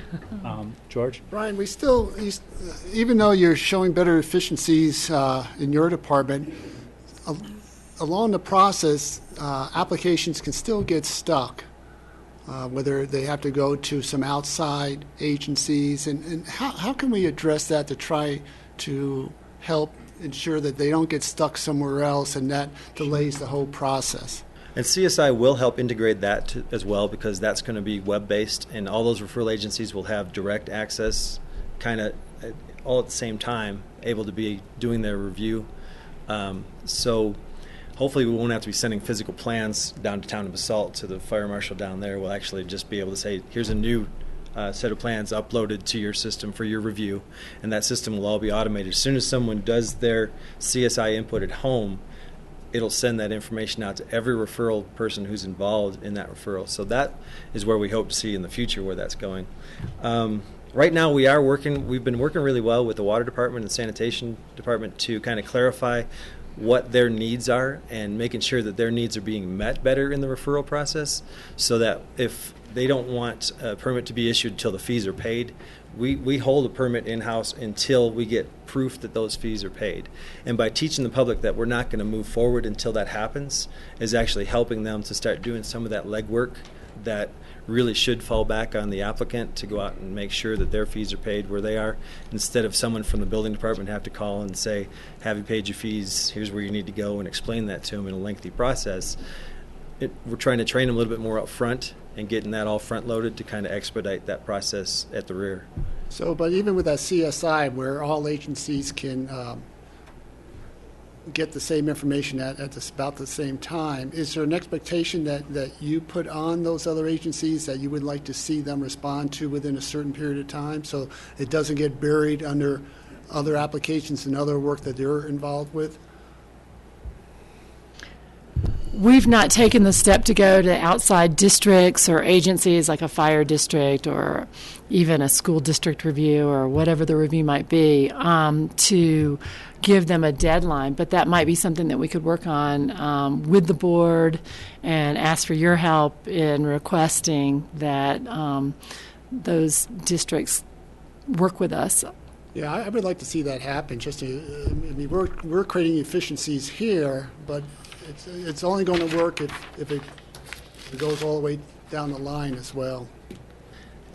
It's tough at times because there's not a designated staff person who's only doing plan review. They have to try to mix our plan review into all the jurisdictions they're working with plan review and their other duties.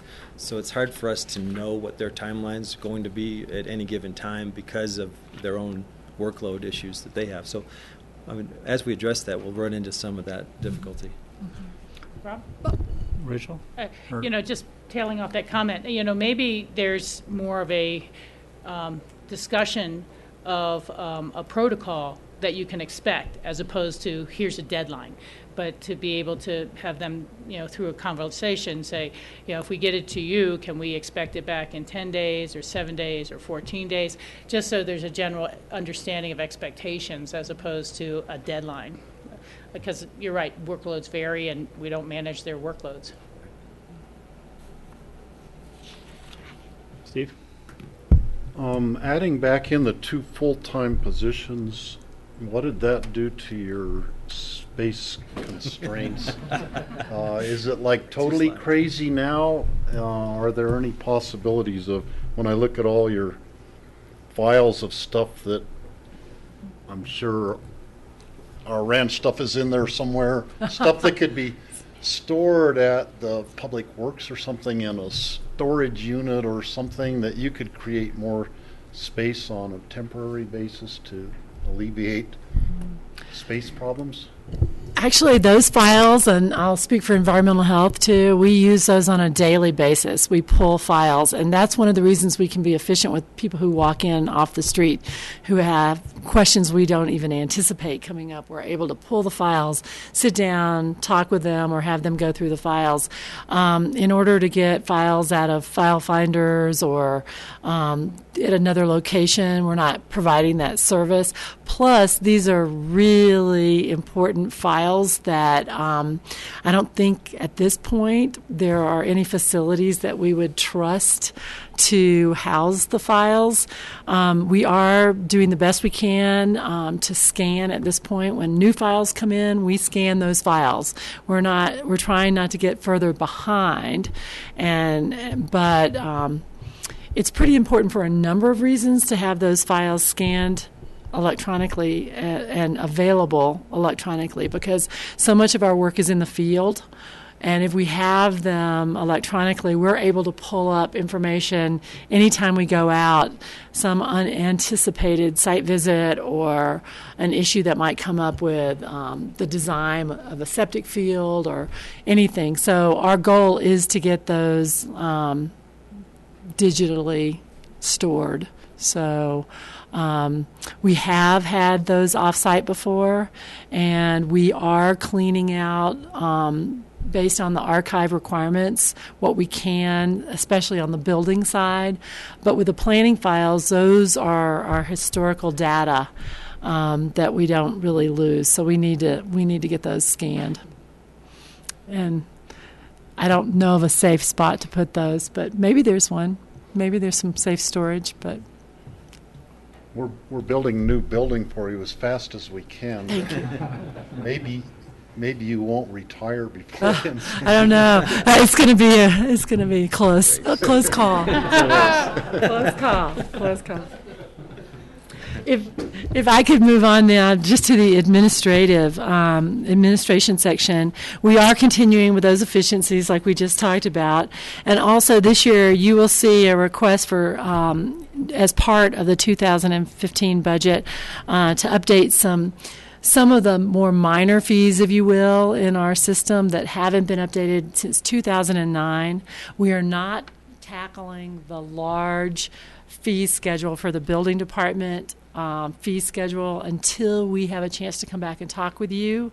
And so that will be a little bit further down the road. But there are incidental fees that we have not looked at, like we say, since 2009, which we feel we really do need to bring up to speed. So we are going to incorporate those, and you'll have a chance to see those specifically, but during the 2015 budget. Things like our zoning fees, things like our fees for hourly basis on building permit resubmittals, things like that.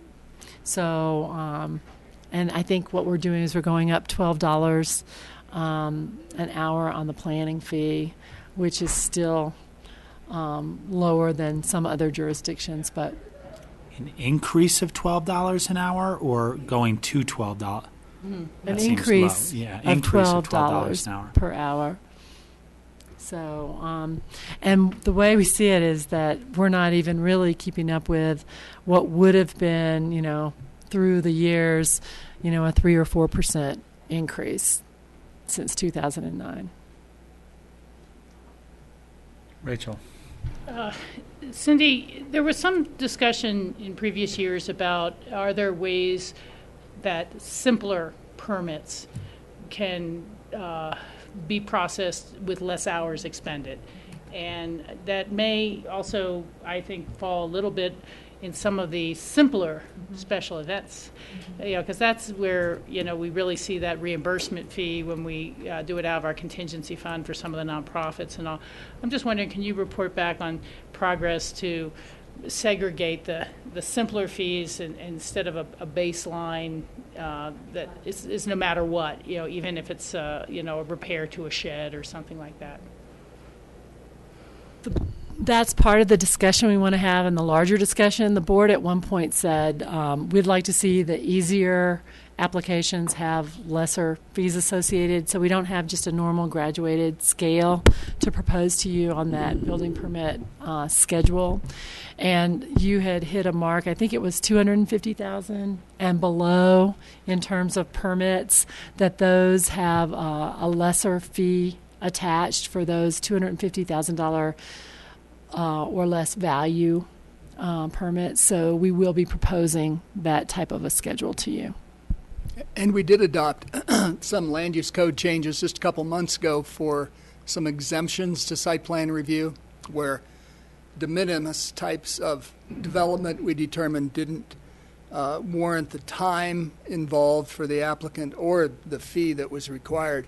And that has just been effective for a couple months, but just yesterday I exempted my first garage from site plan review. And that was someone's building a garage next to their house with no constraints and no scenic issues involved. They'll go directly to building permit, where before it would have been about a $2,500 site plan review that really wouldn't have gained anything other than process, and would have taken 60 days. And so we're definitely trying to move in take that some of those smaller things out of the process so we can concentrate on the bigger things and get people through our process faster. There'll be some revenue changes because of that, but we think it's worth it. Yeah. Well, I'm glad to hear there's progress being made on that front. So back to the building division. I'm going to let Brian take over. Sure. If you go to the next page of the slides where the chart is shown, you can see where we're kind of standing year to date. 2014 on the far right is where we are as far as number of single-family residents, number of additions, and remodels. And then I went as far as to look. Your chart's different.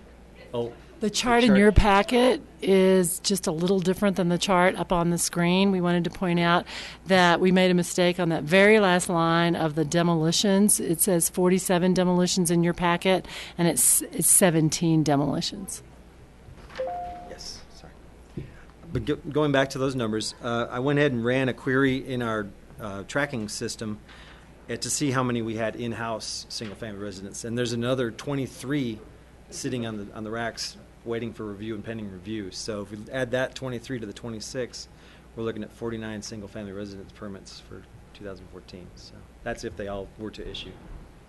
That takes us back to 2007 levels of new single-family residential. Which was, once again, kind of the workload predictions we had made on where we were heading and why we needed that additional help earlier in the year. And then the biggest thing for the building department is we're going into code adoptions. 2015 codes are out and available, so we're starting our review of the 2015 codes. We'll be hoping to get those before you by early part of 2016 for adoption. So, Steve? Would the building code updating in 2016, would that include like a green energy code kind of things would be included in that? we knew you'd be asking that question. Okay. But, yes, what we're looking looking forward to that. Definitely, yeah, we all are too. We definitely are going to adopt the traditional International Energy Conservation Code, but along with that, we want to do an integrated model where we're going to take the energy code and kind of integrate some of the sustainability information that we have in our efficient building program, and also work in conjunction with the planning, so it's kind of front-loaded in the planning side of things, and work with CORE and some of the other departments to kind of do a joint kind of an environmental attack with energy code and sustainability all kind of in one big package. And along with that, too, we hope to rewrite the REMP program and get some feedback, probably have some work sessions definitely in the coming year on where we want to take REMP and some of the discussions we've had prior as far as how we want to look at that model as well. You may have heard of the Green Energy Code, building code, and that code has a lot of different sections. It starts with land use, and so we're taking that approach without a scoring system because none of us are interested in that detailed of a scoring system. We just want to make sure that we're hitting all the right marks, that once a house is contemplated, that it's sited well to take advantage without anything else other than just siting it properly so that maybe it won't need a snowmelt driveway or maybe it won't need additional energy uses based on just the orientation to the sun as one look. And then beyond that, where we go with the actual physical building elements in the energy code. We'll go into the building codes.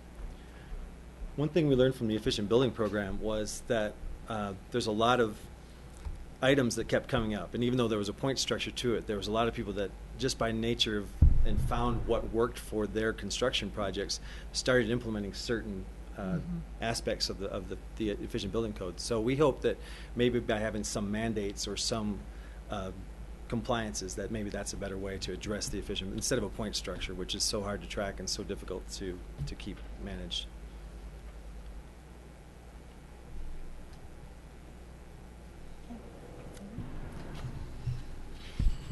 As far as planning and zoning, I think you all know because we've talked a lot about it. 2015 is going to be a big year of master plans where staff is working with all of the caucuses to find areas where the master plans can be updated, where they need to be updated. That will ultimately involve in code changes because there will be policies and guidelines and standards that will come out of master plans that will have to ultimately be implemented in the land use code. So we'll be doing as we always do with you, coming to you regularly through the year with groups of land use code amendments, but we're also realizing that the land use code, believe it or not, in 2016 will be 10 years old. We still refer to it as the new code, but at 10 years in 2016, I think we're probably going to have to be looking beyond continuing to do patchwork amendments and perhaps putting together a new code, perhaps with a lot of these new sustainability and environmental concepts that currently we really don't have. As far as land use applications, just so you know, we've been very steady. Since 2009, which was the low of lows in terms of land use applications, where we had 108, we've pretty much had in the 140 applications a year every year since then. And even though the building, as you saw from the building permit data, even though that has really skyrocketed, the land use applications have stayed very steady at that 140 a year level. I anticipate that to be pretty much the same. So the revenue coming from the planning side does not anywhere near increase as the revenue has from the building side. And that is very consistent, and I can't really see much change in that. I don't see a volume change in land use applications.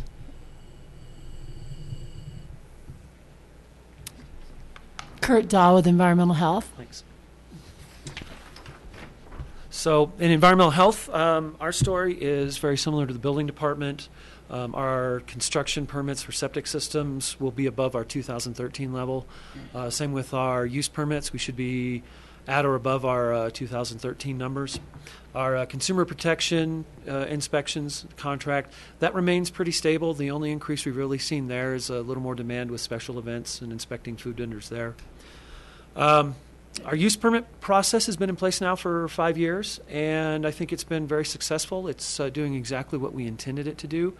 We're identifying and correcting issues with existing septic systems and doing a better job of protecting public health and water quality and identifying and correcting those problems. In 2015, we are going to implement our renewable permit process that we adopted with our new septic regulations, and I think that's going to be another step forward in protecting water quality. We continue to collaborate with the planning department on natural resource issues that impact Pitkin County. We have several ongoing pieces that we're working on, and I see in 2015 probably 2 or 3 already processes that we'll be commenting and collaborating with as well. The other piece in 2015 that we're looking at is changing our noise code and trying to iron out any wrinkles that we have there. Rachel? Just what do you see as the process for that? Are we going to have a work session on it as you start to look at changing that noise code, or how? Yeah, what I see is at this point I'm going to start with looking at a few example noise codes. I've talked with the planning department and the building department, a few others, code enforcement, about the potential issues that they see with our code and where we'd like to go with that. And then I'm now going to start looking at a few example noise codes. I've pulled in an EPA document on model noise codes. I'm going to review that, and then we'll get together and actually have some discussions about our noise code, and then we'll come to you with a work session and go from there. Thank you. So to wrap up with community development, we do have one buy-up request that will show up later in your agenda, but it's a pending request. It's not to be implemented until we check back in with you during probably late spring to see if we have the volumes that we think we'll have that would warrant a backup position at the front desk. Are there any questions for me? Steve? The part-time front desk position, would that, I could see that would free up people who have really important things, like here's Brian at the front desk meeting somebody in the picture. So would the purpose of that be to free up people to work on their specialty and not having to be at the front desk so much? Well, that always plays into it, but oftentimes it's backed up 2 or 3 people deep for submittals or people coming to get the issuance of their permits, and there's just a lot of data entry that needs to go into our CSI system. So we're trying not to have people wait too long at the front desk. Plus, the phone rings, someone's at the front desk, and there's research being done at the back in order to help a member of the public. So we find that it's just the front desk is a tough position. You have to be a multitasker, and people aren't always happy that come to the front desk. And then there are times when it's just overwhelmingly busy where you have to be very specific because the data that you input is very critical to what our output is. And so it's one of those jobs where to have backup, it's important to have that mental kind of backup and release, as well as just being able to be available for the public. Okay. Thank you. Next, we're moving on to another success factor area of this core focus of our strategic plan, responsibly maintained and enhanced county assets. And we are going to mainly focus on our capital plan in this section. So next we'll have facilities. Jody Smith, I'm the facilities superintendent, and Dave Detweiler, her underling. So facilities manages and does all the capital planning for 20 buildings, including translator sites. So we are going to just kind of focus on the facilities, the IT, and the people in this session. Some of our recent successes were a new generator, well, actually a whole new improvement power line up at Elephant Mountain Translator Site, which you are all familiar with. And then we're just punch listing our library roof replacement. So those will be done. That'll be done this week. And then, of course, we are still continuing with the library design and permitting for that construction to start in February. Some of the problems that we encounter with many of the buildings, but particularly with the courthouse and the plaza. The courthouse has inadequate, the space is just inadequate to hold current functions for staff and meetings. There's poor security in the courthouse. You can't separate the justice functions from public and staff. And then even after the APD moves out in 2018, we still have space constraints due to historic designation. It's not that flexible space, and there's still needs that are going to happen for the courts in the future. The plaza, as you know, you live in that building. The layout is really ineffective, not very flexible. The HVAC system is at its end of useful life. The IT system needs to be brought up to current standards, and you'll see a photo here of wiring. And then it's not well insulated, as everybody knows, with the cold.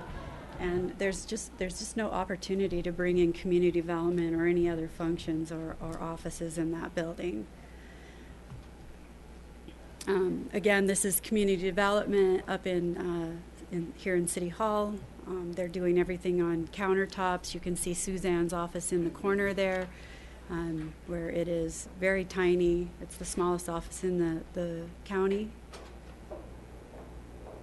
We have environmental issues. We still have some of asbestos in the courthouse courthouse plaza. There is some in courthouse as well. You can see here we have systems that are old and failing, from concrete cinder walls to inadequate wiring. We've had leaks in different buildings and structures over the past. And what we're proposing is solutions that will work towards fixing all of these and really focusing on energy efficiency, providing that workspace for people so that we can have better work environments, better processes for the use of the space, reduce the maintenance costs with newer systems, less failures, provide better security for both public and staff, and then adequately design for the future. And with that, I'm going to turn it over to Dave. So we've talked several times about these proposed construction projects, so I won't go into a lot of detail. A new 18 to 22,000 square foot sheriff and admin building that will likely be connected to the courthouse plaza. The project would include essentially a complete gut and remodel of the courthouse plaza to make both of those buildings be highly efficient. Once those are complete and the APD moves out of the courthouse, we would do some remodel in the courthouse, both to improve security, energy efficiency, and to try to accommodate their needs as best we can given the constraints in that building. We've shown you kind of conceptually where that footprint might be. Again, that would be tested by our design team once we get them on board and would be subject to further conversation, but that's the concept. Again, the next slide, we've given you my cheap version of what something could look like, and this is not it. It's just giving you a sense of some massing of how that would fit in the back of the Veterans Park. Next slide gives you some timeline. Again, we've talked about most of these, but One second, Rob. Yes, Rachel? Small correction, behind Veterans Park in the parking lot. Correct. You said in Veterans Park. Oh, right? So, behind. Behind Veterans yes, Park. it might touch the grass. Yes. Okay. It would be. But it's primarily in the parking lot. Yes. Thank you. Yes. I apologize. So timeline is we've already started drafting the proposal request for the design team to get that process started.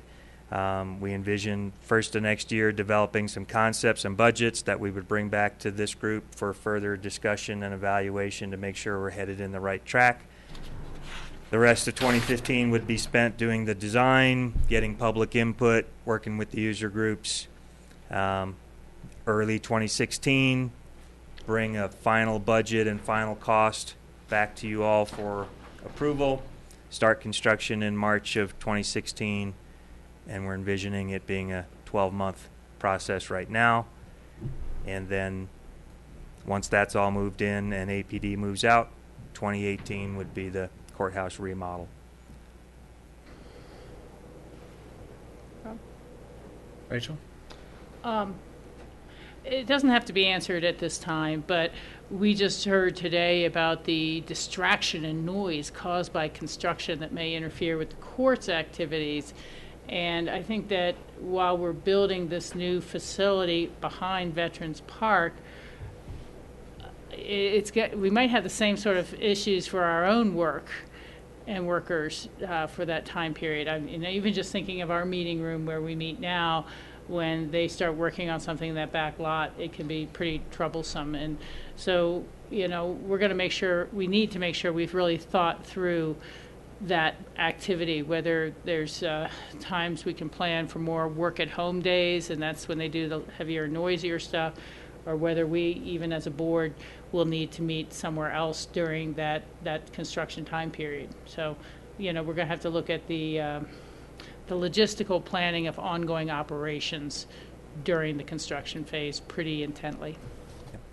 The last time frame we looked at, correct me if I'm wrong, was a relocation of offices during that major work, actually doing them both at the same time. And so Plaza One and the building of this new structure would happen concurrently, and we had as part of our budget, we had rent money for relocation somewhere, which we haven't really determined yet. Yeah, and for how long and how long, yeah. Everything like that. So anyhow, you're right, Rob. Thank you for reminding me on that. But it's still, we don't know where those facilities will be, and it's, that end of the planning, I guess, is just as important to me as the construction project.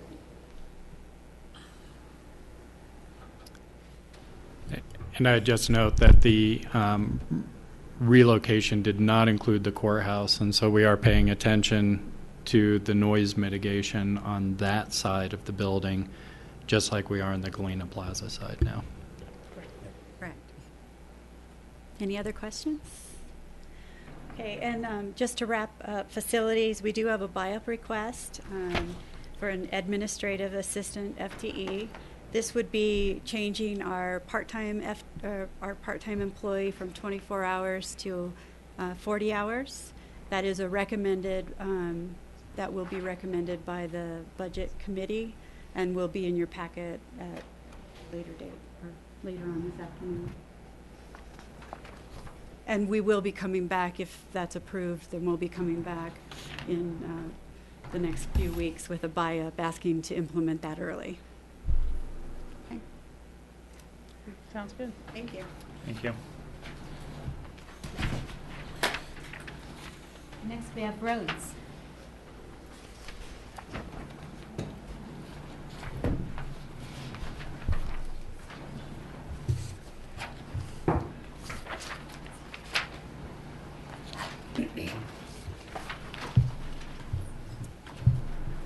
Great.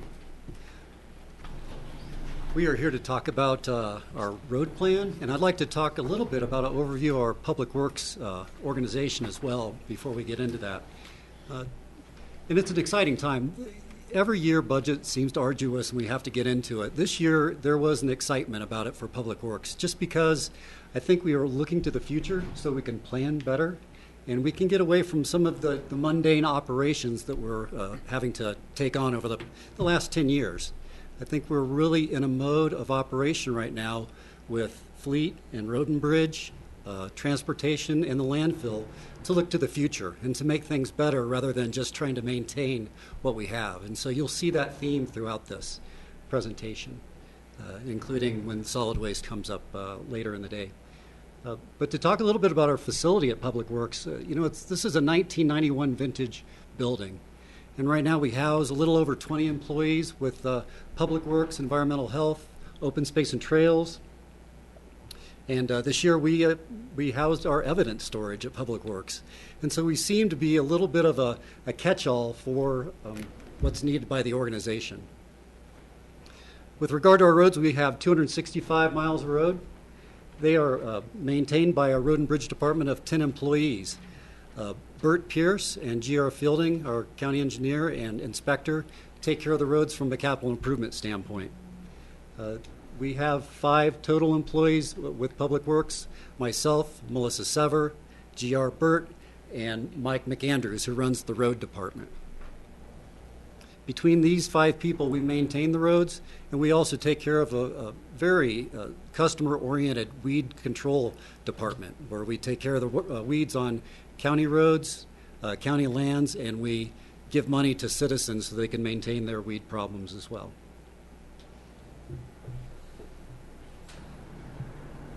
I think what the general shift, again, is to increase our quality, to look to the future, and to become a more customer-oriented organization. GR is going to get into our road program and talk about where we're going to move, hopefully in the future with that. And you'll see some requests coming down through this budget process we hope that you approve for the future of the county. Thanks, Brian. I'm GR Fielding. I'm the county engineer. And we're coming off a couple really exciting years in my program, where we've spent a lot of money on capital improvements. The 2 best examples are that projects that we're wrapping up right now. One being the AABC, which hadn't seen much improvement really since the 70s when it was initially built. And we got an opportunity to add sidewalks and other pedestrian amenities and to improve the drainage through that whole area. And right next to that, the pedestrian underpass, we got to finish up, and we're going through all of our project closeout right now. And it has been a very beneficial addition to that community. It gets used extensively, and we really think that we made a pretty significant safety improvement to that community. This year we also completed Maroon Creek Road intersections at Highlands. It was an area of dilapidated concrete that we got to replace this year. Along with that, we also had a pretty long project up on the frying pan, about 13 miles, where we underwent patching, some asphalt overlay. We did a chip seal and then came back and double chipped it to enhance rideability for cyclists up to just past the North Fork. And we also got to fix a subsidence area that had been, quite frankly, a thorn in Public Works' side for decades. When we got into that area, it was really interesting to go through and actually see a history of that road. As we peeled back the layers of that onion, we got to really see all the different types of repairs that have been tried over the years and all the different, a different mosaic really of those patches. Now moving forward, we're looking at shifting gears. We can't sustain that level of capital improvement within our budget. And we're looking to shift back into a capital maintenance mode. A lot of the projects that you'll see in your 10-year plan are chip seals, overlays, patching projects, and I believe we've got one bridge project still in there. We are going to be averaging about $2 million a year moving forward in that capital maintenance, which is a significant improvement from where we were, say, back in 2009. Some of the projects that we'll highlight for next year is Snowmass Creek Road and Capitol Creek Roads are on the docket for some capital maintenance. And it'll look similar to what the Frying Pan Road did with application of patching and a little bit of overlay and extensive use of chip seal. As we're starting to design that project right now, we are looking at making that a double chip seal like we did on Frying Pan Road to keep that as an asset for both our motorists and our cyclists. Another project that we have coming up for next year is the Airport Frontage Road. In being in that neighborhood so much in the last 2 years, what we've really noticed is we have several drainage issues along that road, some of which we actually got to address temporarily while we were working in the area with the underpass. But really, the other thing is we're developing some potholes through there, and it's one of our front doors for Pickens County. And I don't remember what the percentage of our visitors that come through the airport is, but I believe it's somewhere in the 40% range. And that's their first view of our valley, coming off of an airplane and driving through there. And so we'd like to take care of that road. We have one other project on the docket right now that we have identified that the board has already approved, and that's the North Redstone Bridge Rail project. That project we were going to try to complete early this winter. Unfortunately, we had some material availability issues, and because of that, that pushed us a little too deep into winter, and we didn't want to put a contractor out there in the elements in the middle of our winter, especially up near Redstone.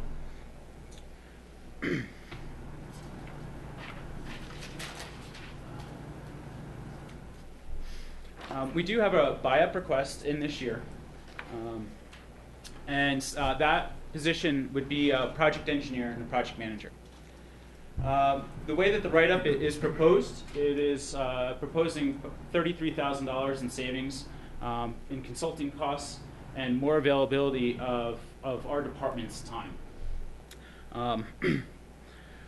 It's been great since 2011 and 2012. We've gotten a lot of projects done. I think it was 2012 when John came into my office and told me, you're going to have your head down for a while, and you're going to be managing a lot of projects. And Brian and I had a good conversation at that time of what our priority is going to be, and there was a significant shift in my priorities as the county engineer. I went from doing a lot of things like asset management and being able to do, audit different programs that we have, to being a full-time project engineer. And we've gotten a lot of awesome projects done, but in shifting that focus, there's a lot of administrative tasks that isn't our front door. When we're out on the road and we're doing projects, that's the public's window into our world. But there's a lot of customer service, administrative, and asset management things that we do. One big thing is permitting.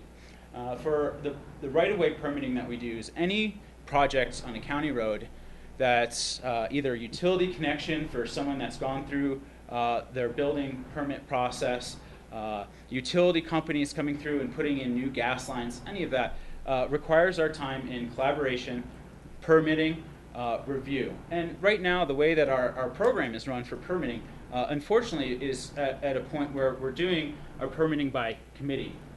And it's about availability at the time. We're pretty stretched thin in that area. And instead of going out and actively participating with these permittees on the projects, because inevitably, whenever you open up a road, you find something that you weren't expecting. We're going out infrequently instead of as a matter of course. Most of the time that we do go out there, we ask, hey, can we move a couple of these signs around to increase the safety of your work zone. Hey, looks like you guys found a giant boulder. What's your plan of attack as far as moving the utility around? Are you going to move into the other lane? How are we going to work with this? That sort of availability is on a reactionary basis and not on a proactive basis right now. We do have other things that are coming up, such as new sign standards. The Federal Highway Administration is mandating that local municipalities and local governments adhere to a new sign standard. Right now, what we'll do when we move forward with our asset management plan in the future is address replacement there.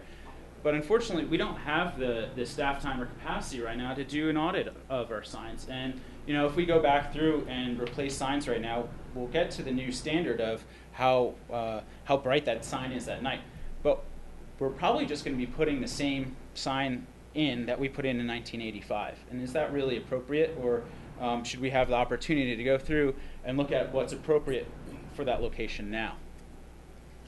And so the last thing that I'd like to hit on with this buy-up is my time has been requested by a lot of other departments recently.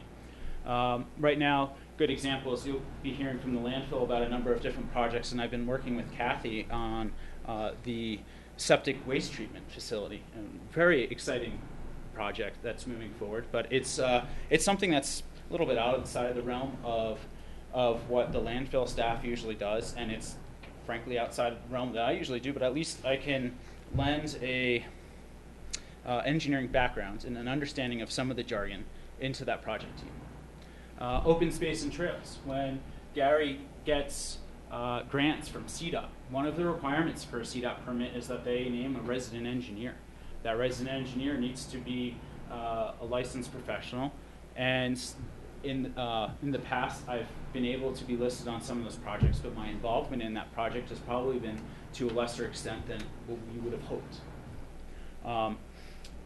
Projects with healthy rivers and streams. If there is a project that comes up and there's a need for contract management, there's an opportunity there. Other regional partners. We look at things that the board sees in EOTC, where we have these collaborative projects. Ruby Park is probably a great example, where staffing on our side probably hasn't been as involved as we would like to on some of these regional projects, but they affect us greatly. And so with all of those considerations, that's why we brought that buy-up forward. Rachel. Brian and GR, you make a good case for the buy-up, and I don't have concerns with that. But I would rather have a little more of a how we get to $33K net savings over 5 years. It should have the cost of the position, and then what you see is the cost savings of how it's going to pay for itself.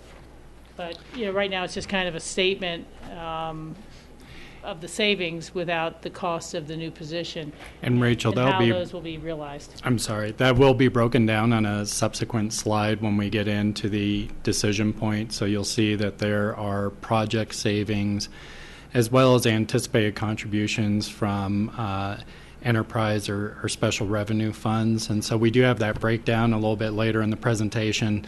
What I would note for you, though, is I do remember going into GR's office, and at that time, both GR and Brian had brought up the idea about capacity and the possibility of needing additional resources. And because the capital plan and our rejiggering of the funding to fund a long-term capital plan was so new, at that time our decision was to contract out a lot of that project management and engineering and include it in the price of the projects. And so what you're actually seeing, and we'll show this to you later on, but just to give you a preview, a lot of the savings really come from taking those monies out of the project where maybe we could afford 20 hours of project manager's time, bring it in-house, and have our own staff, but be able to fulfill a broader scope of projects and address a broader scope of questions. And it turned out to be a cost savings overall. And so that will be broken down later, and we can explain that in more detail. Thank you. And also, Rachel, in the budget binders, there's the second tab that has the full write-up of each of the buy-up requests, even the ones that we are not recommending. And so if there's any requests that any of the commissioners want to go into in more detail, under that second tab, and I think the engineer is page 7 in that one, there's the full write-up that the department did with the cost analysis and everything there in it. So you can always refer to that if we need to. Thank you. Steve. Two things. One project that you didn't mention, over the last 2 years, the dirt parts of Snowmass and Capitol Creek roads has been reworked, and Capitol Creek Road, the dirt part is in better shape than it's been in 53 years, bar none.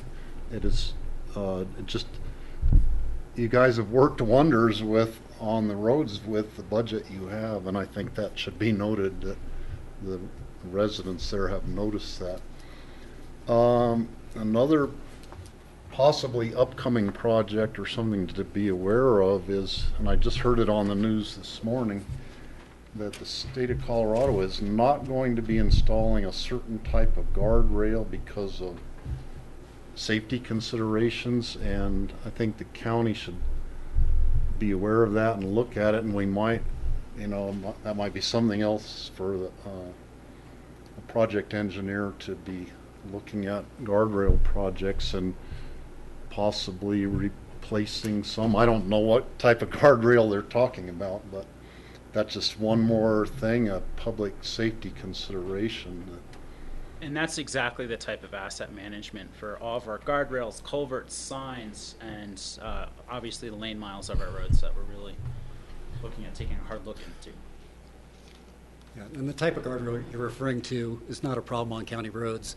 The state had a problem with the quartz end guardrail in the Glenwood Canyon area specifically, where they apply hundreds of thousands of gallons of magnesium chloride on that road each year, and they had some guardrail failures. We just don't have that problem in the county, but it's an example of what we'd be able to pay attention to.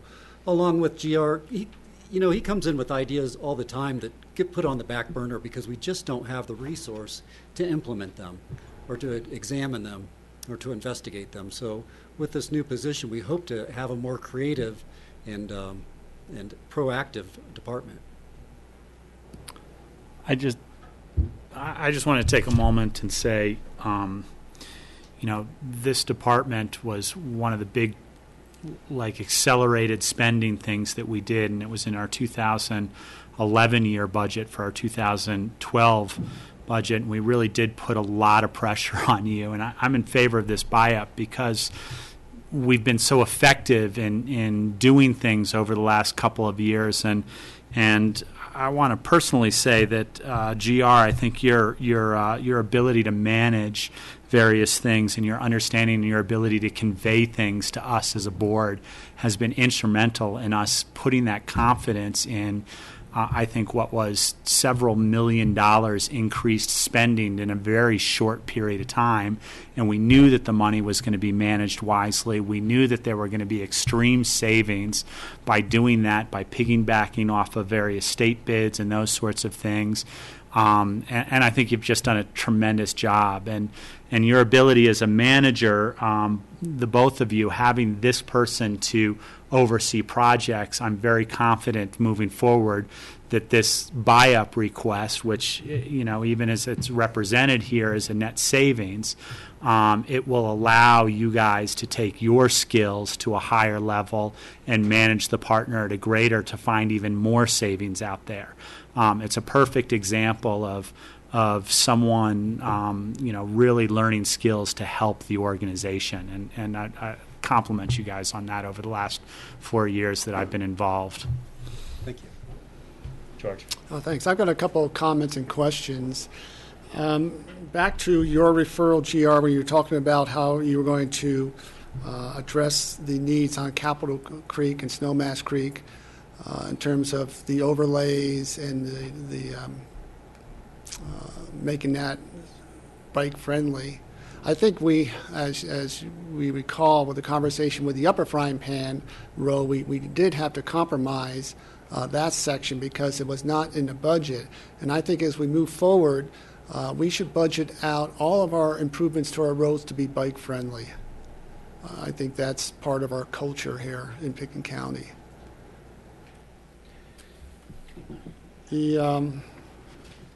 A question I have regarding the work over at the AABC, and I brought this up in the past, is who's going to be responsible in terms of maintaining winter maintenance? Because that has always sort of been left in no man's land for people getting on and off rafter buses and having to get to their places of employment. The ice on the sidewalk? Ice, and it's just never been adequately maintained, at least when I used to work out there. Yeah, and we're going to do the best we can. We have a road and bridge department that's really geared toward rural snow removal, and we don't have that resource available, but we're going to do our best. I think we've got an effective snowmelt system in there for the pedestrian crossing now, so some of those areas will be melted out. With the connecting sidewalks, it's going to be a challenge, and we'll work with Mike. The good news is when GR engineered the rest of the road system in the ABC, the pedestrian walkways were created where we can plow them with our normal snow removal equipment that we'd use on any road. We have, as far as length, we probably have about an equal length of sidewalk versus at-grade walk. And the at-grade walk was really done so that we could address some of that winter maintenance issue. The sidewalks is, as Brian said, one of those things that we're going to continue down that learning curve of interfacing our rural practices with a urban feature.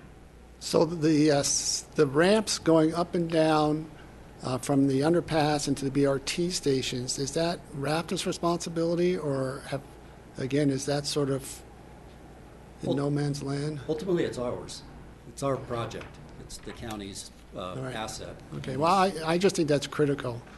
We've got a great new underpass there. We've got a great facility with the BRTs, and we need to make that as safe for the users as we're able to.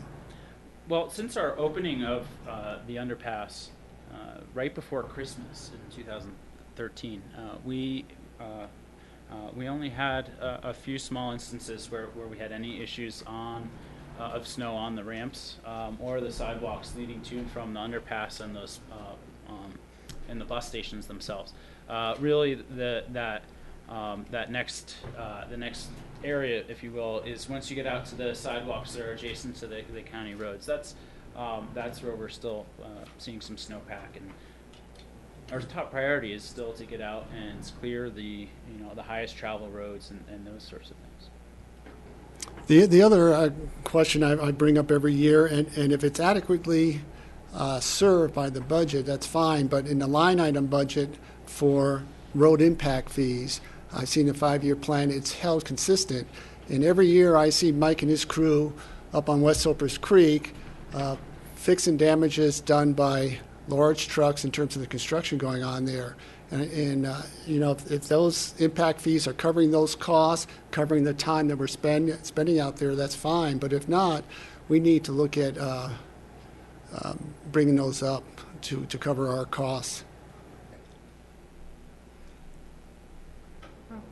Rachel. Yeah, two things as well. I think on the sign replacement issue, we need to really stay current. I know that the National Association of Counties was really fighting against it, not on the safety, but on the, unfunded mandate side. When you just get a federal ruling and replace all your signs in your county and not a dollar attached by a certain deadline, it can be really challenging, as opposed to kind of a systematic year-by-year replacement and upgrades. And so there was a similar issue about fire hydrants, and they wanted all fire hydrants replaced because of the lead content or something like that. And NACO fought back, and that was changed. And so that has not been required of communities. So let's just make sure we don't jump the gun or spend more than we have to. Again, certainly if there's better signs out there and we're doing standard replacement or even bumping it up some, that's great. But let's make sure we know how quickly we have to act, how much we have to spend. And the other thing is, again, as we get maybe closer to the closeout, and perhaps I missed it in the book, but I'd love to compare where we are with the road projects we've completed and that original list of 10 or something that we had compiled before the mill levy vote several years back. I know Frying Pan Road was on it, Airport Business Center was on it, and possibly some of these others, but I'd just like to kind of get a sense of what other more major ones were out there looming other than maintenance, so we can keep figuring them in. And what was it, the last thing you were saying? Road impact fees? Yeah, I would support taking a look at that as well, and there was one other item you mentioned that just stirred something for me, but I forgot. But anyhow, I've received compliments from people at the AABC as well. They said, it took a little longer than everyone would have wanted to understand how and why, and at the end of the day, it's really turned out very nicely done. So appreciate that. George?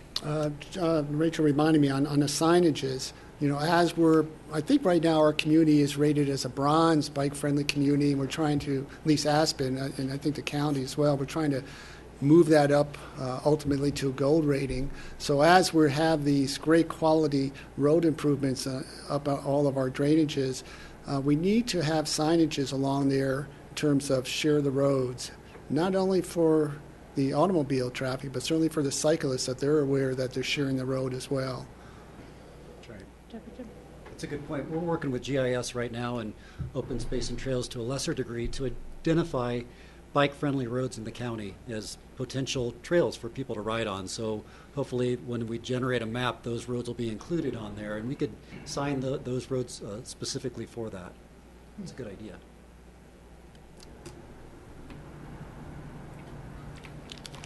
Thank you. Thank you.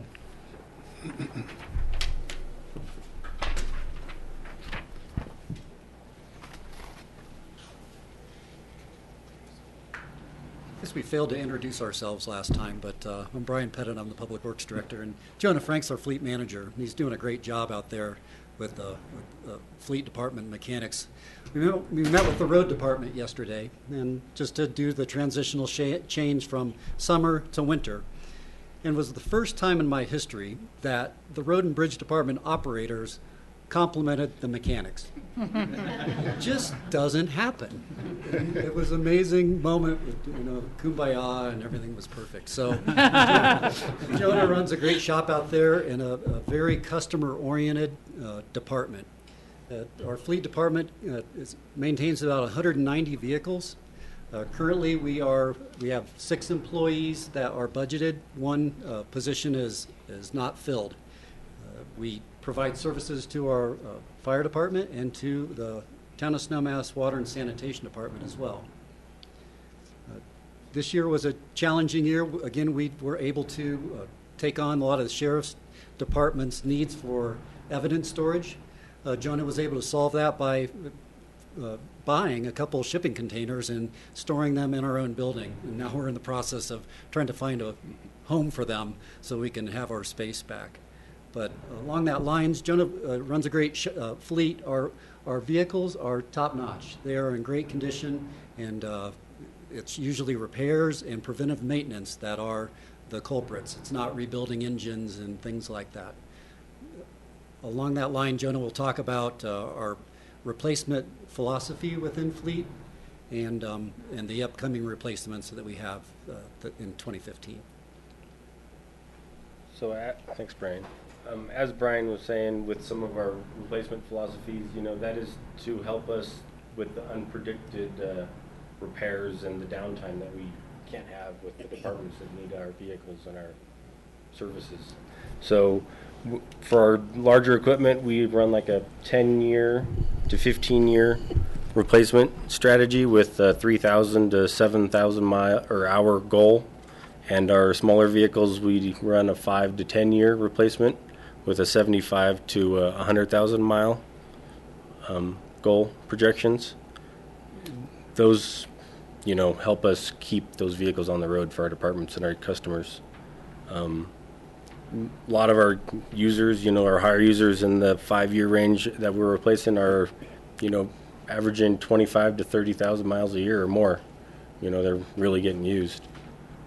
Next year, we're proposing to replace 2 road and bridge heavy pieces of equipment, a tandem plow truck and a water truck.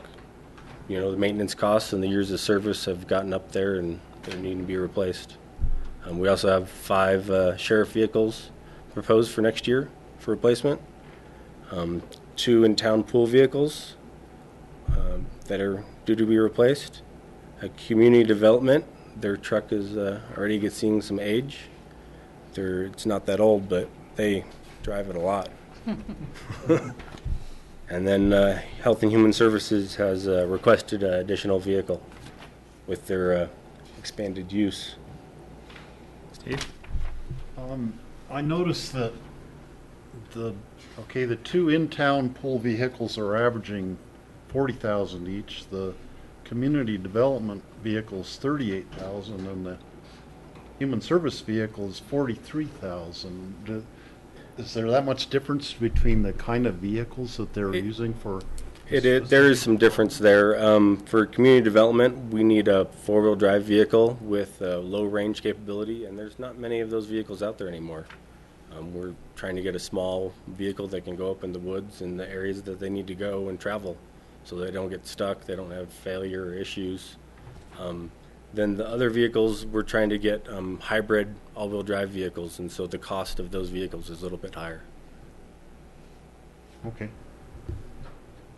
Did that answer your question, Steve, about the human services vehicle? Mm-hmm. Okay. George, yeah. On the capital replacement for the 2 road and bridge heavy equipment vehicles, which is a big chunk of the overall budget, does that include the cost, the revenues you will have received in terms of selling the other vehicles? It does not. It does not. So what would you guess in terms of offsetting the cost of the replacement? I would hope we could get 50 to 80,000 for the 2 units that we're going to be replacing. So how does that work for the budget? So you replace the vehicle, and those dollars that you get, that goes into the pot to purchase new vehicles? But we don't really see that, do we, here on the budget? You do it? We do. Oh, go ahead, Connie. There is a revenue line on the capital plan. The last revenue line on the capital plan is sale of fixed assets, which is mainly the sales of the vehicles. And so we do plan out and account for a certain percentage return on the different vehicles, and that's a revenue that goes back into the capital fund. Okay, thanks. Rachel? Which are the 2 in-town pool vehicles that are being replaced? A Trailblazer and the Subaru. Okay. I just have wondered whether any of them are in good enough condition and the resale value is low enough that maybe making sure we have more flexibility in that pool. I just know that sometimes Charlotte gets really tight for scheduling and things like that, and I really enjoy being able to use a heavy vehicle, all-wheel drive, when I'm going to Denver in the winter over the passes. But there's other times when it feels like, boy, I just wish I had that little Subaru, because it's not a big trip and it's not big mileage. And I'm sure you're factoring those things in, but I've just wondered whether, and I understand we don't want anybody out there on the road in a questionable vehicle that might break down. But I just don't know if we're keeping that too tight, or maybe any of those could provide a little extra capacity.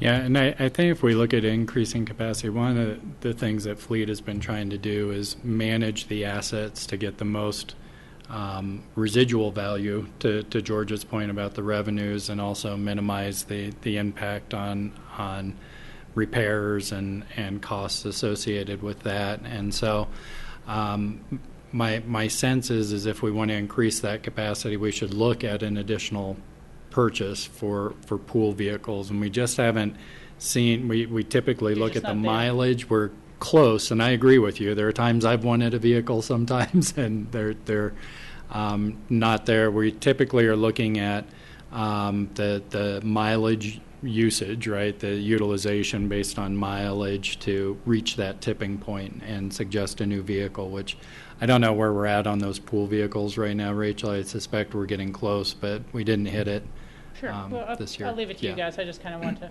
Sure. make that comment. Along that line, we are close, and we're hoping that the electric vehicles that we purchase for specific departments provide some relief for that. It certainly will at Public Works, and if we can shift some of the pool vehicle, or at least one, from Public Works to in-town, we'll do that. If that makes sense. So that's taken into account, this request is taken into account if and when we ever get GR's favorite project going, the electric in-town vehicles? Yeah. 2015? Yes? Yes. Maybe, yeah. Or 16. We do have a buy-up, which is next year, for fleet, our fuel system. We currently have 3 fuel sites, one at the airport, at the landfill, and at Fleet, our main fuel site. Our current system, we don't have automated ullage tracking, which is the head space in the tanks. And without that, we're not really meeting the state's compliance. That is, you're supposed to daily check those tanks to see what the levels are, and then have an inventory / dispensing system to manage and track and be able to record all that for the state. And so this buy-up is to solve that problem with automation and tank level sensors and computers. Along with that, we are proposing to do a alternative fuel infrastructure plan that RAFTA has brought to us. It's to partner. They're do a study next year on natural gas in their AOC or ABC location. They already have it in Glenwood Springs, but now they're going to be doing their planning phase next year for their facility up here. Rachel? This was originally part of a buy-up that we wanted to do a complete master plan of the Public Works facility, and I think we're close in needing that, but the fuel system infrastructure need was more timely based on RAFTA's request. So we scaled it back just to focus on fuel for now, but I think in the future the board could see a complete Public Works master plan for that 25-year-old facility. Rachel? Yeah, the 2 things. I support these requests. And, you know, I have noted, and again, it doesn't have to be now because I know we have a tight schedule today, but I've noted more RAFTA buses on the side of the road than in a long time. And I read something in the paper that it has to do with the natural gas, and that was an issue 10 years ago or more when I was on RAFTA. It was part of the reason they didn't convert to natural gas was just they said that there was either water or impurities in the gas at these levels that would upset the electronics of the engine. And so I want to make sure we kind of have some of those things ironed out before we start converting too heavily if this dependability and reliability is a long-term issue. So again, that doesn't have to be answered.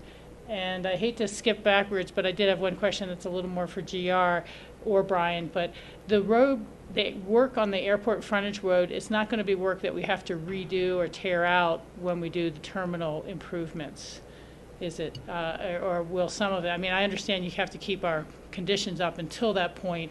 I just want to make sure we don't go overboard if we're going to be reconfiguring those roads and things like that during the airport. This is just more along the lines of fixing some nuisances from a maintenance standpoint and putting a small overlay as just a capital maintenance. It's not like a full rebuild of the road or anything along those lines. Thank you. Steve?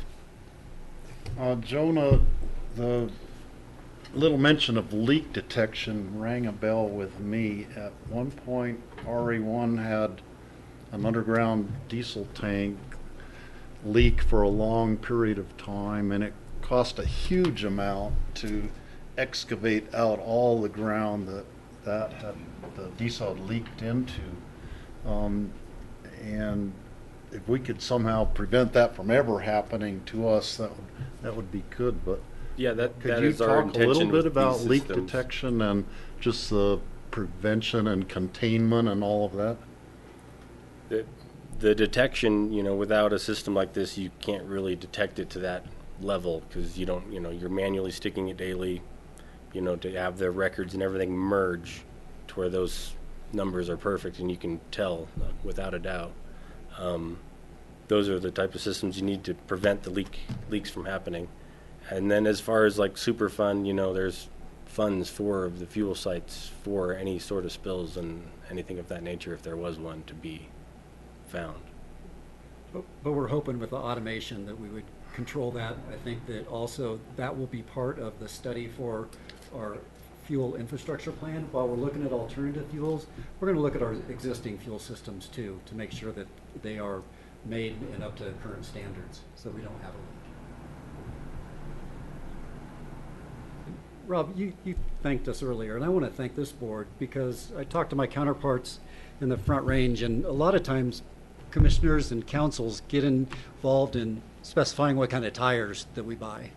We just don't have that here, and it's a huge amount of trust that's placed on us, and I just want to let you all know that we see that and we feel it, and it's so freeing to have that flexibility and creativity and be able to solve our problems and know that you're behind us. So thank you for giving us that latitude. Thanks for running a great shop out there. Thanks. And good roads. Next, we do want to briefly mention some of the other items that are in our capital plan. We have capital for our BITS department. We are not going into BITS operations today. We will bring back more detail on that department in our November 18th budget meeting. But just to mention that we do have their capital items in this capital plan. Also, dispatch public safety has a small amount of capital included in this capital plan, and in future years there are deferred items that we'll need to come back and address. We do have a break scheduled in here somewhere. It doesn't have to be right now. But I thought maybe I had one question on that in terms of when we do get into the bits, the information technology stuff. Sure.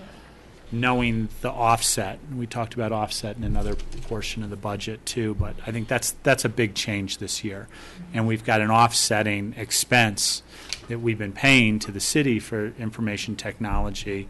Looking at this slide, $3.3 million over a 5-year total, it sounds like a lot, but there's a pretty big offset to that as well. So, yeah, the offset actually comes more on the operations side. Our capital has maintained fairly steady over the years, and this is just an ongoing capital plan for maintaining different pieces of the network or software, computer or printer replacements. But the offset comes in on the operations, and Gotcha. That's when we'll be bringing back a lot more details on the numbers and the structure of the department at the future meeting. And before you leave that, so yes, the capital expenditures really aren't changing a whole lot right now for IT as a result of the change. That'll be in operations. The other thing to note is in radios, we have not made the conversion that a lot of communities have made to 800 megahertz to have compatibility across federal, state, and local responders. And we are in the process of conducting a study right now looking at what kind of infrastructure improvements we may need to be making in the future to create that kind of compatibility and also have better coverage around the county. And so that improvement or improvements that may be identified in that study are not included in this budget or 5-year plan. And so that could be another large discussion coming back to us for future years' budget. So I just wanted to note that we probably have some infrastructure deficiencies there. We don't know the nature or scope of them yet, but we are studying that now, and that will probably be a topic for future budgets. Rachel. Yeah, thanks for bringing that up, John. And that's also been a discussion at CCI where they're saying, I don't know this to be true, but have heard it repeated, that the 800 megahertz systems are much more difficult in mountain areas, and that it becoming this kind of one-size-fits-all federal mandate is really much more expensive and then much less effective in our areas. And so I'd love to really dive into this topic when the opportunity comes. I think there was some efforts to push back on that standard or ask for, again, no unfunded federal mandates, and that we somehow receive some funding help with this. Yeah, and that'll be a robust discussion when it comes back around to us. And I just want to clarify, as far as going back to the BITS reconciliation, you're looking for just looking at that budget's kind City of of Aspen costs Yeah. versus what it's costing us to do those services, in addition to additional monies for file management people and business process analysts. Exactly. I mean, it's a big change from last year's budget to this year's budget, or I should say this year's budget to next year's budget. So I think it takes a little time to pull out how that budget breaks out. Right. You know, at an earlier meeting, similarly, I had asked that we be able to see how our expenditures and projected expenditures are matching up to our original projections when we had talked about splitting the services, although I realize a lot of it is not just dollars and cents, it's value added and increased service performance for the county. And control. Yeah, but it still would be nice to see how it matched up with our original projections. Yeah. Just a quick mention of one item that is not included in our capital plan. It was a little bit too early in the discussion to include a dollar amount for any contribution to the Glenwood Springs Bridge. So just so you know that is not included. And our thinking there is that there's still an ongoing discussion with EOTC funding and to see if we can use that source and at what level that would be, and that would probably define what any local contribution from the county would be next year. So we've got it on our radar screen. We just weren't quite sure where to plug it. John, what's your suggestion for time frame here? Go through some of. Well, if we're about to talk about certificate of participation financing, so I would suggest a break before that, to be honest with you. Before or after? Before. Let's take. Where's our M&Ms, our chocolate goodies? In the back. Cookies in the back. Yeah. Let's take 13 minutes. Come back at what is that? 2:35. Right. Based on this clock.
discussing on that whole agenda. Welcome back. Work session, Board of County Commissioners, October 28th. We're going through budget stuff on our flourishing natural and built environment. John,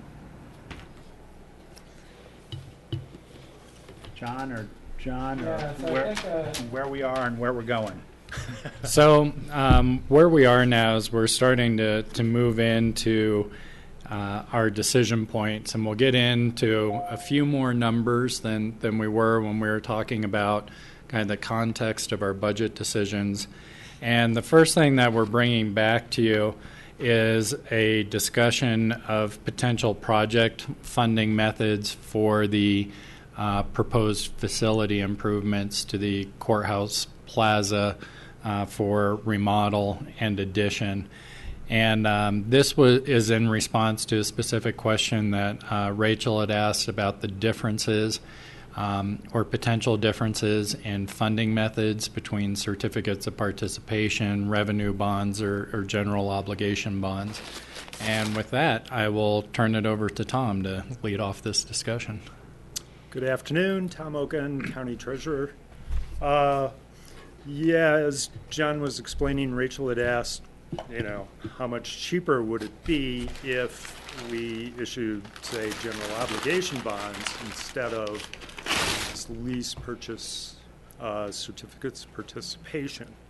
And basically the market views the lease purchase certificates of participation, COPs, as riskier than a general obligation bond of ours that's backed by our property taxing power. So essentially all the property in the county backs up that debt issue.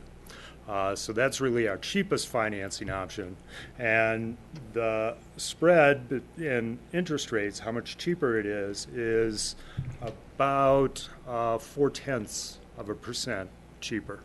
So as you can see, for the COPs, we were estimating an interest rate of 4.2%. The GO bonds would be 3.8%, and actually that's probably the cheapest in terms of the spread between the two. It might be a little bit less, half of a 0.1%.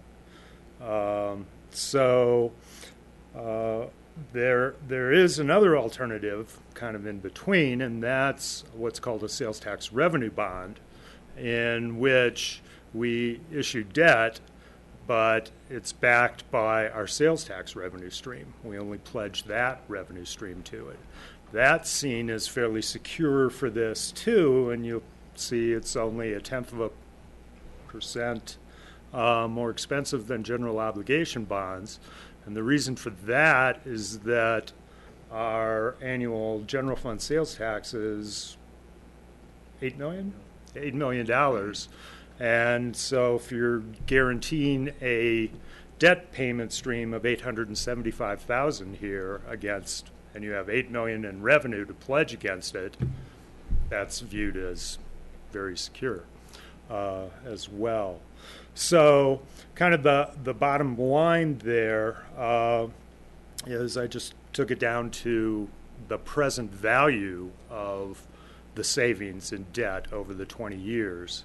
And so this is for $12 million to be amortized over a 20-year term. And so over that period of time, sales tax revenue bonds are about $330,000 cheaper in present value right now if we were to issue it. And general obligation bonds are $100,000 cheaper than that. $434,000 would be the present value savings there. So obviously this is not a decision that you have to make right now. The capital plan shows in 2016 $12 million of financing from COPs, because you can issue those, enter into that lease purchase agreement without voter approval. So you can do that no matter what. But you might want to consider for the savings to go to the voters next November and ask for sales tax revenue bond authorization. There, all you're asking for is the authorization to issue debt, not a tax increase, because you already have the revenue to pay back the debt. So that's a possibility to have some savings. Probably would never go for general obligation bonds as a question, because there you're asking for not just the debt, but also a property tax increase of whatever's needed to repay that debt. And so you have to get authorization for both, a tax increase, which is a lot harder, and a debt authorization. So those are your alternatives, and come next summer, as you're more into the planning stage, this is to finance the public safety addition to the courthouse plaza. So as that develops, we'll be having this alternatives discussion probably in the summer, since if you wanted to put a question on, you have to do that by the end of August, pretty much. Rachel. Are there issuance cost differences between the bonds and the COP? Yeah, the COP is slightly more expensive just because there's more paperwork. Okay. I was just wondering if maybe there were savings on that end of the, as opposed to just the interest rates. Yeah, it's not nearly as great. It's maybe $5,000-$10,000. It's not huge. So why are we using 12 million as the number if we're looking at the possible cost of the project, 20 million plus? So in particular, so there's a couple reasons that we were looking at COP financing. One, it provides you the most flexibility on timing. And one of the things that we'll want to be careful of and will play into our decision is there's only one time a year that you can go out for the other two debt mechanisms. And one of the things we're trying to avoid is construction inflation, which 1 year's of construction inflation dwarfs the savings from the other two methods if you've got to wait for a year. And so that's one reason that we're looking at keeping that tool on the table. The other reason, obviously, is it is the most costly method, so we wanted to budget to that, assuming that you can issue all at the same time. So the reason that we landed on the 12 million was kind of gearing towards the certificates of participation, George, and the improvement that you're issuing a lease purchase against. You really have to have the value of that improvement matches closely to that overall debt issuance as possible, and that really is a risk mitigation tool for the issuers to ensure that you're fully invested or there's no partial ownership questions around the improvement. We couldn't do that with the remodel per se, because that is roughly $4 to $5 million of the project on the existing courthouse plaza building. So that's really as we get closer to the project, get through design, get through budgeting, we will be able to bring back a more detailed package. These are estimates with absolutely no design at this point. And so as we get through design and we get through budget, we would be modifying these numbers, but we think that this is a good placeholder that provides the board a lot of flexibility going forward. Steve? Two questions, John. What would be the cost to hold a special election if we did an election in November 2015? Does anyone remember what our last... It might be 495,000 or something. Who knows? No, maybe it's less. I don't know. It would be it'd have to be during a general already in November election, and so we'd share proportionally in the costs with whatever other entities have questions. Does anyone remember what we paid on the Healthy Community Fund Well, Steve, that's a good question. I don't think it would be, would cover these full costs. Really, what this hedges, what the COPs allow you to hedge against, because you have flexibility in issuing, the biggest issue is construction inflation. And we don't want to be in a situation where the board has to rush a decision on design of the facility, because we're already going to be pretty crunched on that going into the summer months, I think, to do a thorough job there, or to put off construction another year, particularly when we're in a period where, it's not unreasonable to think we might be experiencing anywhere from 5 to 10% inflation rates on construction, which right away you're better off doing the COPs and building a year earlier, if that makes sense, because then you're into $1 to $2 million of additional costs versus the $300 in net present value.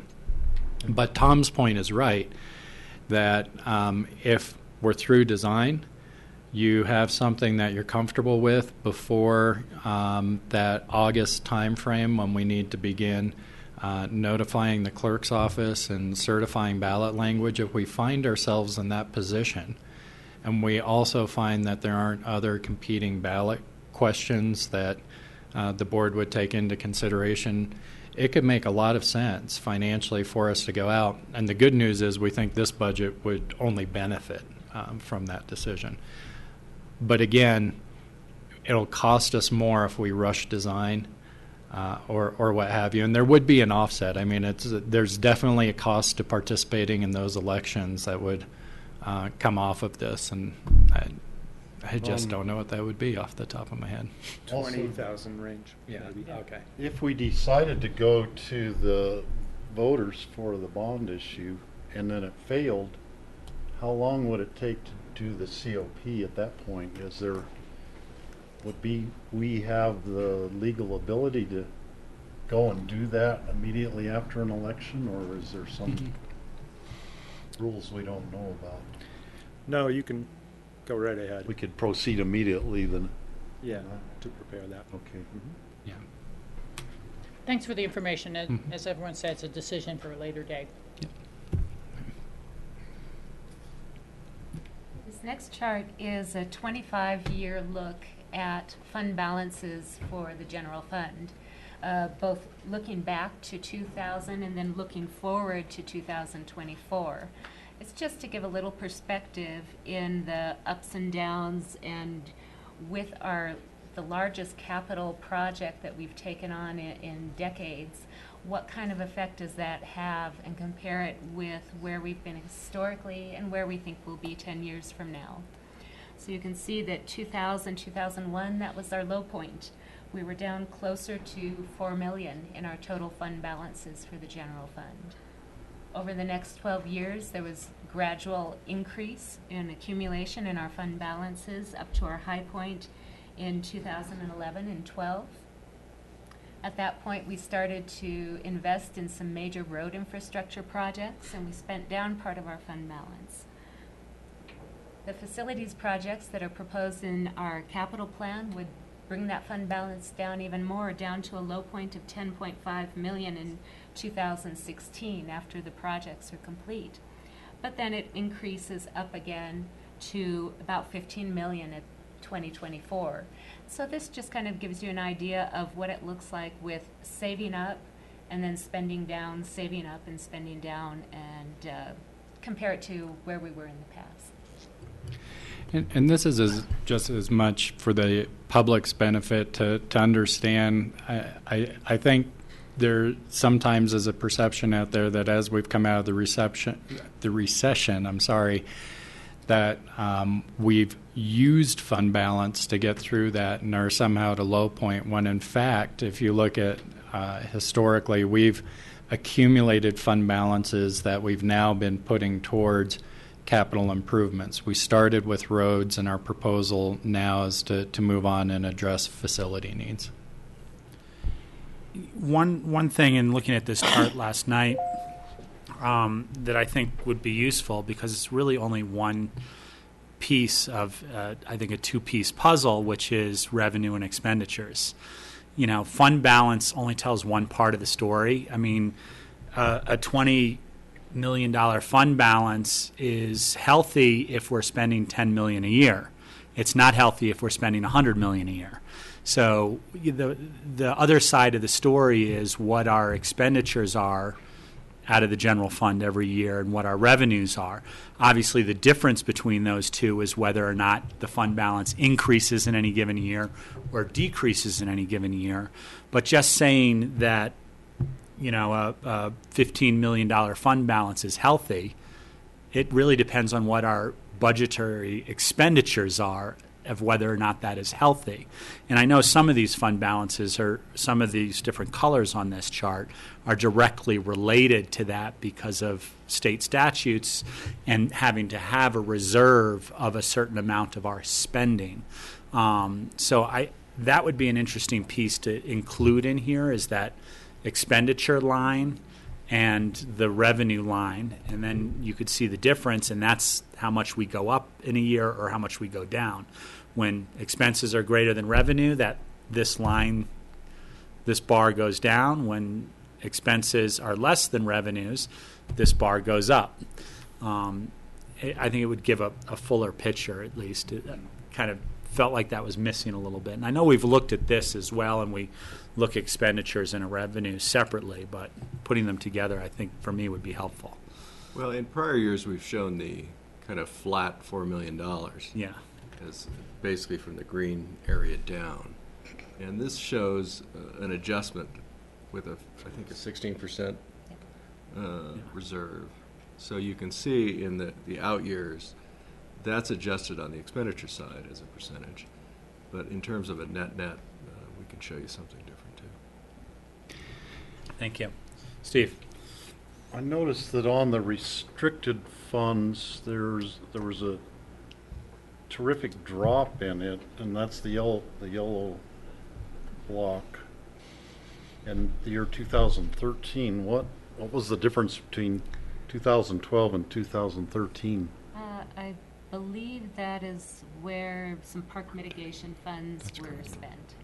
So we had $700,000 that we appropriated but have not expended actually yet for park dedication fees. And that was on the potential tie bar trail alignment that we're still working on.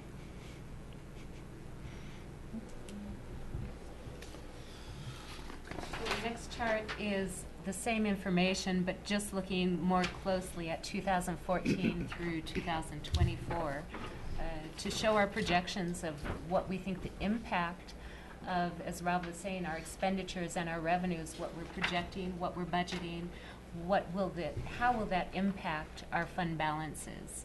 And so we start 2014. We think that at the end of 2014, we will have $16.8 million total in fund balance in the general fund, 11 million of that being unrestricted fund balance in the blue section.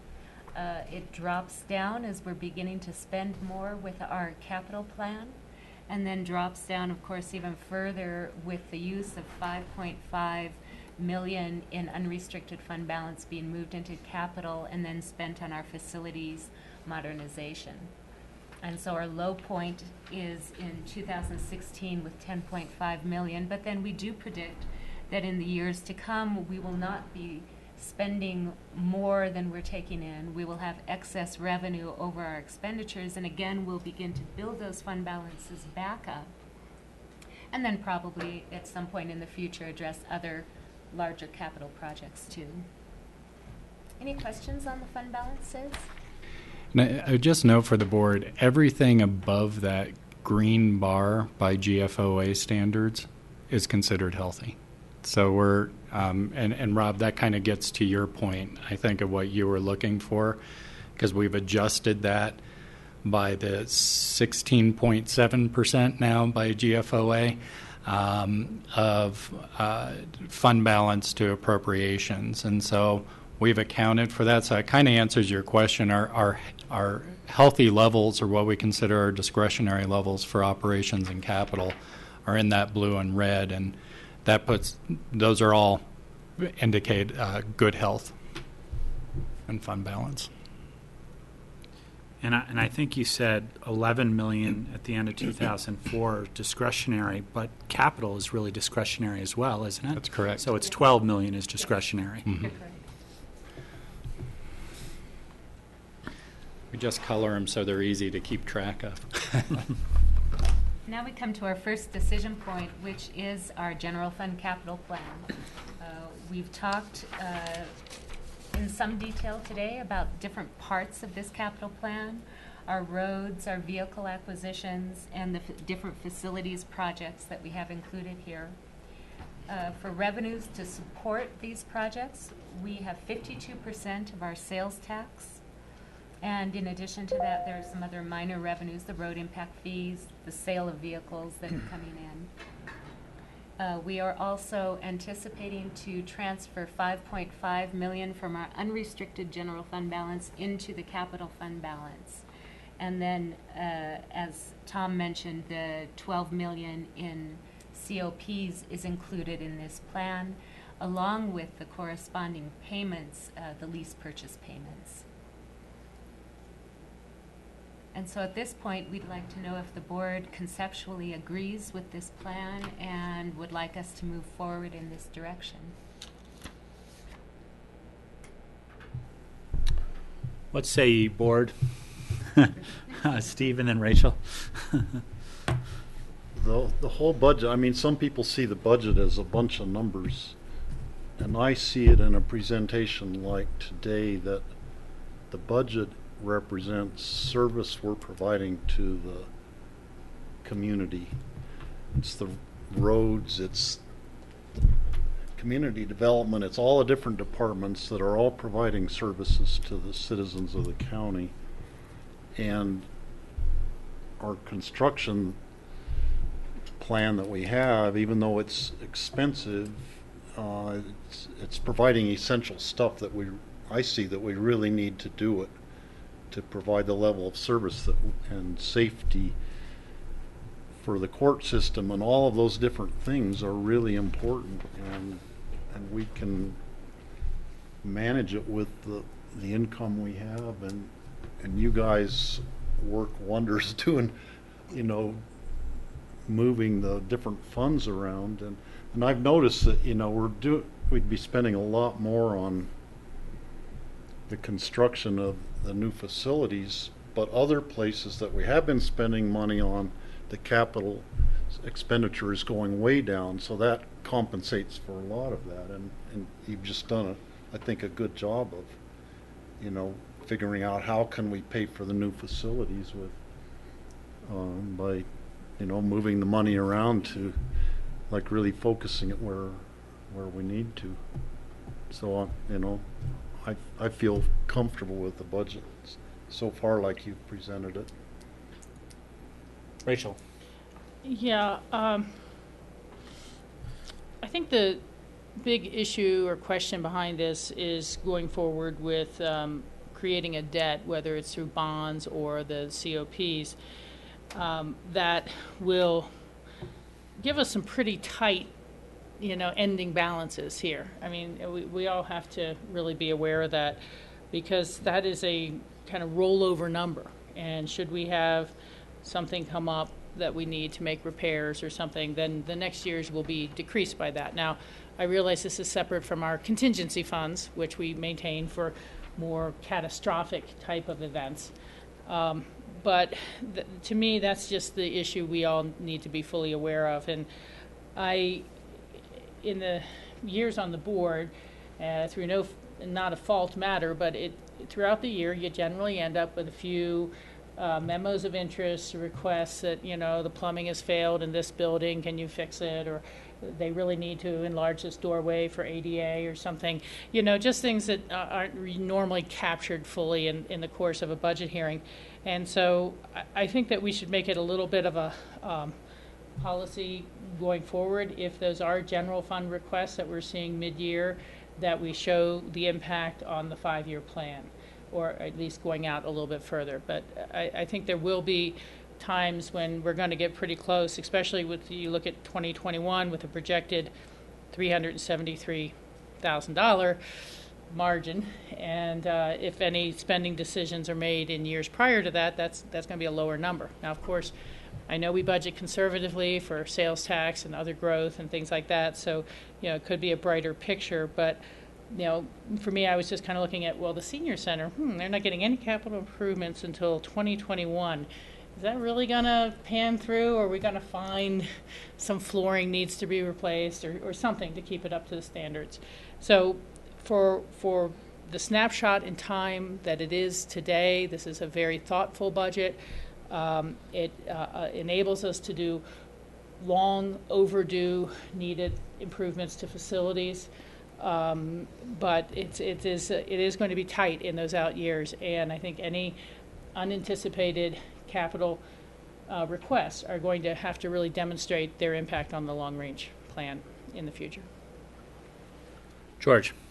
So just to clarify one of Rachel's points, under facilities, you have a line item for contingency project management, which went up substantially over last year.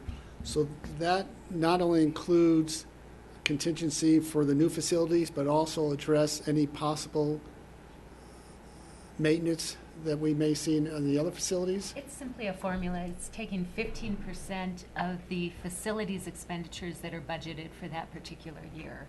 And so that's why you see, especially in 2016, that there's 2.4, 2.5 million in contingency just because the expenditure amount is so large.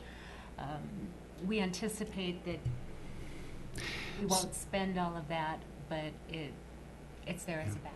And So George, So again, back to Rachel's point. So if I look at 2015 at $341,000 into contingency and project management, those dollars also include contingency for needs of any health and human services building or a senior center, or no?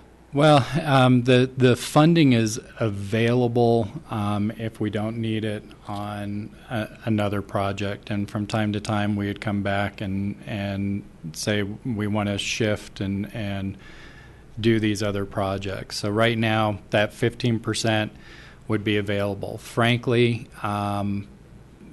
we haven't done a building project this big since we built the old courthouse 130 years ago. Right, and my sense is, just as when GR tears up a road and finds something he doesn't expect, particularly in the constrained kind of site that we're going to be working in with this proposed addition, we're going to dig in and find something that we don't expect, and so. George, yes, those funds would be available. I would fully expect that 15% is probably going to be applied to the project that we're on. What I would point out, though, for both you and Rachel, because we were concerned about how tight this would make us too. And so if you look at the operating side, in 2015 we've got a deficit, but on average we're spinning off another $500,000 before we get into a deficit position, and that would typically more than address any unforeseen maintenance issues or such that we experience unless it's catastrophic in a facility. So you don't necessarily have to eat into fund balance right away to address those kinds of unknown issues. And that was part of our strategy in building this budget, was to make sure we had some room because of the size and nature of the projects that we're proposing are bigger than we're used to dealing with. Yeah, and just to follow up on that, of the 2016 year contingency numbers, to the extent they're associated with the COPs for the project, for the actual building, I don't believe you'd be able to shift them into other projects because they're related to that amount. Now I'm not sure. Maybe they are available, almost like getting cash back on a refinancing. We're saying it's worth $12 million. You give us $12 million. We don't spend $12 million. Can we use it on other things? I don't know that part, but it is related primarily to the building, not, for other purposes. Okay, so I'll just weigh in. As you started this conversation a few weeks ago, John, the thrust of the increase in this budget really is tied to the capital plan in terms of new buildings. And so I support the budget in terms of being able to move forward in terms of the planning and design of those buildings. And then when we get to those decision points, then we'll have further conversations in terms of the extent of the energy efficiency of those buildings, the options in terms of how we're going to fund those buildings. But for me, this provides a path to allow staff to go forward and continue the work. So with that, I would support this. Yeah, I'll follow up with that. I want to add that moving forward with this budget plan to have a design phase, more research done, getting into 2015, assessing the project from an energy efficiency standpoint and what add-ons are going to be part of that, the funding process at that time, and I would add the economic place at that time, because I wish I could predict where we're going to be tomorrow from an economic standpoint versus where we are today. Every day it changes, and through our financial advisory board, we get the most, we get a lot of good advice on how out years are going to measure up, but every time passes, those out years get changed in various things. The two things that I think are most crucial in moving forward at this point, as we'll see with a lot of our long-term planning in this cycle, is that our financial advisory board and most indicators out there show that inflationary costs are going to increase, and that affects us in two different ways.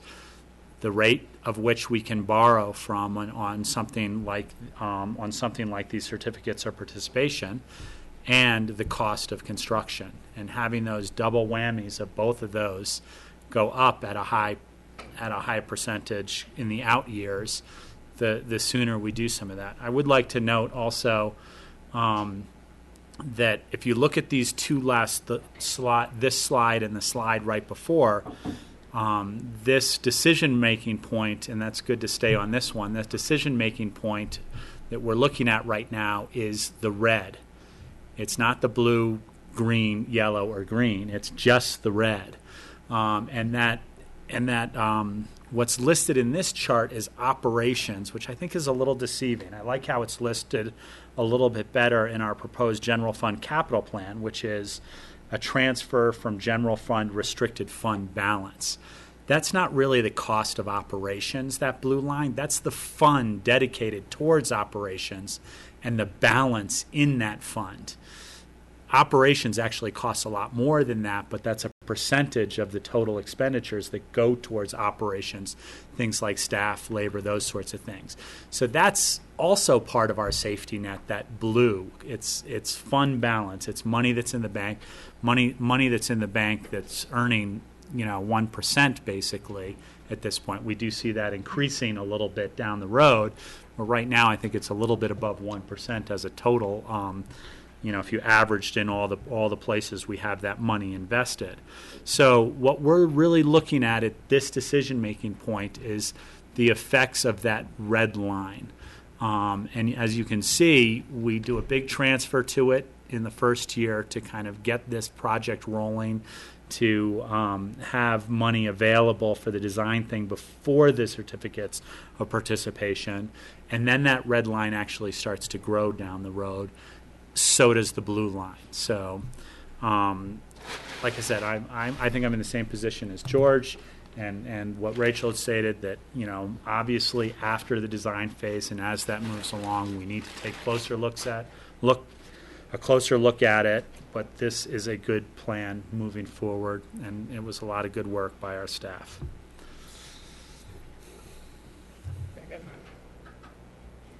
Our next decision point is on the general fund buy-up requests that relate to the flourishing natural and built environment. Slide 40 shows costs for 2015 and projected out through 2019. We have our Public Works engineering manager, and The numbers in parentheses are negative numbers, which mean they're either savings or additional revenues. That position has a net cost of about $11,000 in 2015, but then in the out years, we estimate that there will actually be savings from that position, as you see with the negative numbers. In facilities maintenance, this is the cost of the increase in hours per week from 3 days a week to 5 days a week for the admin assistant, plus the addition of health insurance benefits. Then we have our two different buy-ups for fleet with the alternative fuel infrastructure plan in 2015 and tentatively having the whole Public Works master plan in 2017. That's a placeholder. And then the update of the fleet fuel system, as Jonah was talking about, the tanks and all that is necessary there. The total cost of these buy-ups for 2015 is about $300,000, and then over the course of the 5 years, $470,000. I'm supportive of the buy-up request. Yeah, so I think staff gave a solid rationale and argument for these requests.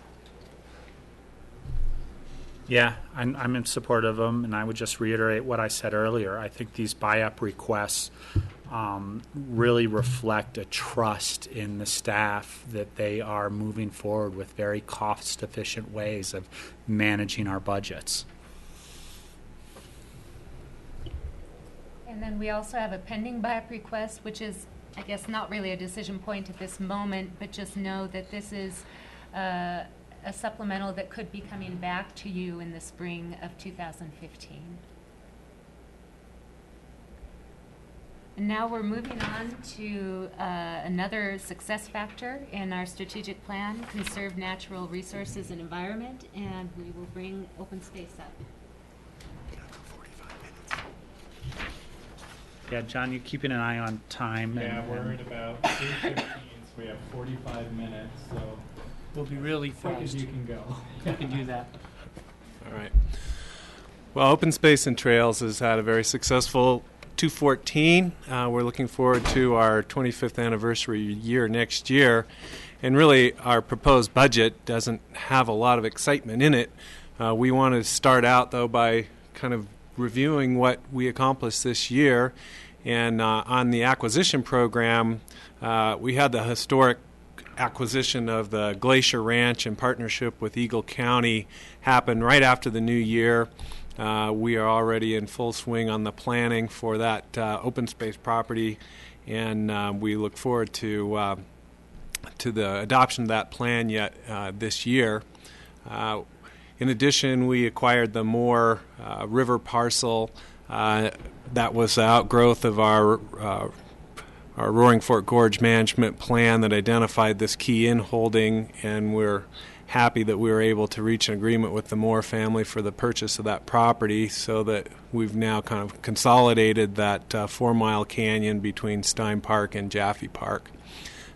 And lastly, we have an acquisition pending, the Wheatley Open Space, which we're coming back to you in November with a tweak on the plat, but we'll close that this year if everything goes according to plan for a hat trick on the acquisition program. We're slipping in a final one, although that's coming back to you on second reading next week up on Coal Creek.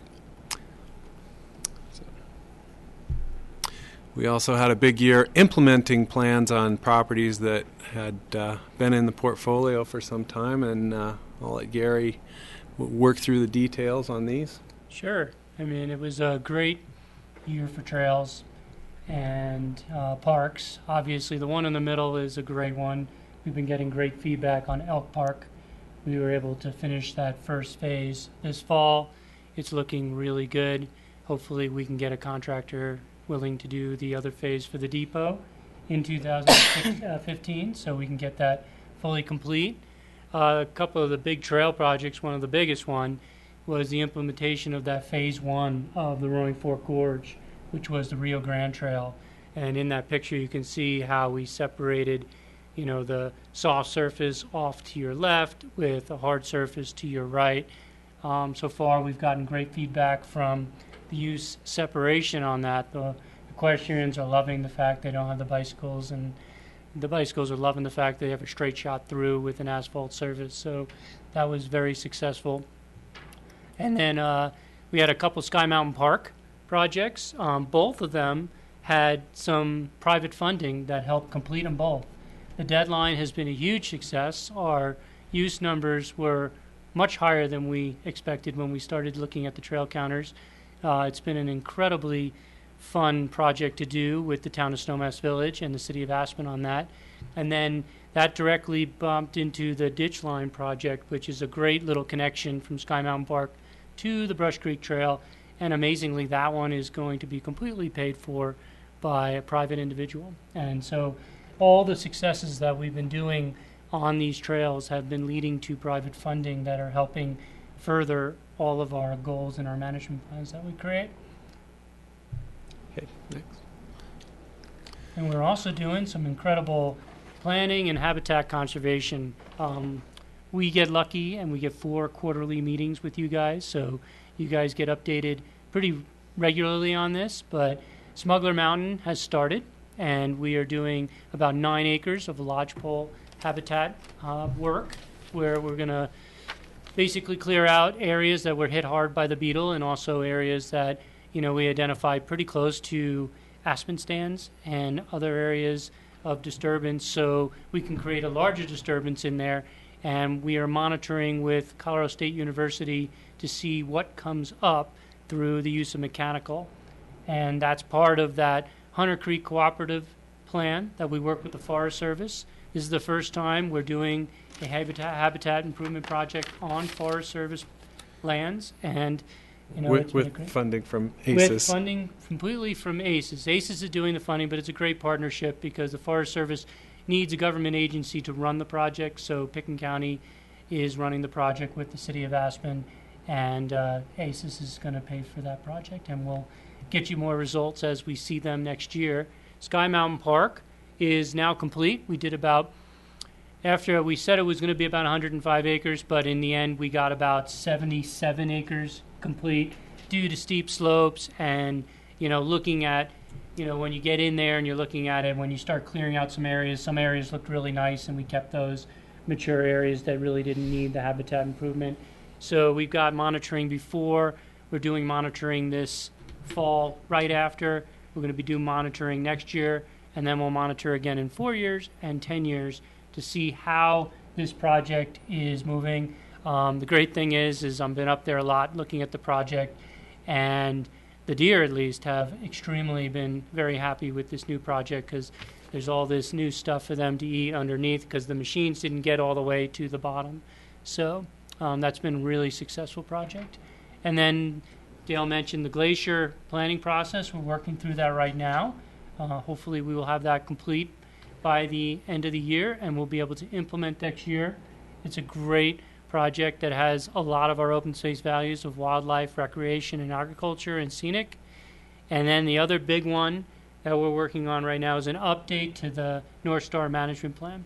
There's some potentially some really great projects that are going to come out of that, and we're going to start working on that. Hopefully in this winter we'll be coming back and people will be seeing the results of all the planning process on North Star. Okay. So we're continuing to collaborate with our sister departments. GR mentioned in his presentation the improvements at the ABC, and we use that as an opportunity to rebuild both the existing stairwell trail down to the river, but also to throw in one that's rideable. So that's been good as a part of the drainage improvements there. We also acquired a conservation easement that's been long sought after in Snowmass Creek that came through approval of a development agreement. So now this reach of the Clear W property is conserved. I think that's roughly 500 acres in through there, and it's contiguous with the Harvey conservation easement. So we were quite pleased to see that one come through with no expenditure from the fund. Rob? Yeah, Rachel? I just wanted to make a comment here. I was coming through McLean Flats Road and looking at that angle over at the Stein Park, or the Stein Trail rebuild. And some of that was the work that we did separately with Public Works for the storm and drainage. And I just would like to make sure that we coordinate between the two departments to double check the re-veg next spring, and if it needs reseeding or more vegetation work. You know, obviously you can't get grasses started this time of year and things like that, but it did look still a little barren and looking like a construction site, and so I just want to make sure we give it the attention it needs in the springtime to get it off on the right foot. Definitely. We're watching it. We reseeded it this fall, and it's starting to come back, but from afar, McLean Flats, and I drive that regularly too. We're not there yet, but we will. Okay, thank you. So, well sure. Go. All right, take it away, Gary. Well, 2015, we got some, pretty, notable projects that we have coming up. One of them is to start looking at the Castle Creek Trail again. Working with the music school, they've been looking at this. Their campus has been getting renewed. The problem is still there with access to the music school. So we are going to work with the City of Aspen and Public Works to relook at that area, open up the planning again of what we did back in 2007, and to see what would be available to do in the future. It might take a little bit of funding from both the city and the county to, update some of the engineering on it, but we just don't know until we start looking at it. We have some funds available in our overall trail project fund to handle that, but if it becomes a bigger project, you'll see us coming back. But I just want to let you guys know that this is on the radar, and it's something that needs to happen. The school is definitely, redeveloping too, and we're at a point where we can move forward with trying to plan that appropriately and trying to get pedestrians from the school and the bicyclists from the school to be more safe along Castle Creek Road.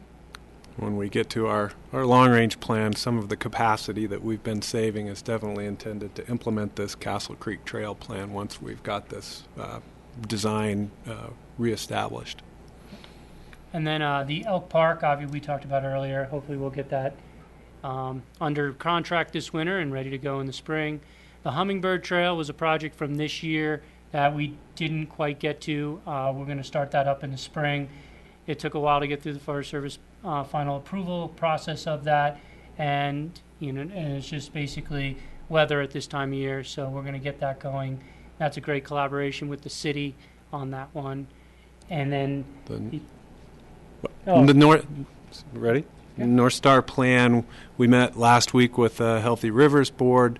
They've got funding in their budget as well as we do for implementation of the plan, so that's exciting. Could be the first big partnership on a restoration effort with the River Board. And in the meantime, we've got to revise the plan. It was the plan we have now was adopted in 2000. It's been a little long in the tooth that one's been there, and we're working with Aspen Valley Land Trust and our other stakeholders to seek input on the revision of that plan and hope to have that adopted early in 2015. And as we talked about the glacier, what comes out of the plan will be some implementation steps, especially with the agricultural piece, and any further budget implementation of that will come through potential supplemental if necessary. We'll see what comes into the final plan. And then we're going to continue the implementation of the Smuggler and the Sky Mountain Park plans.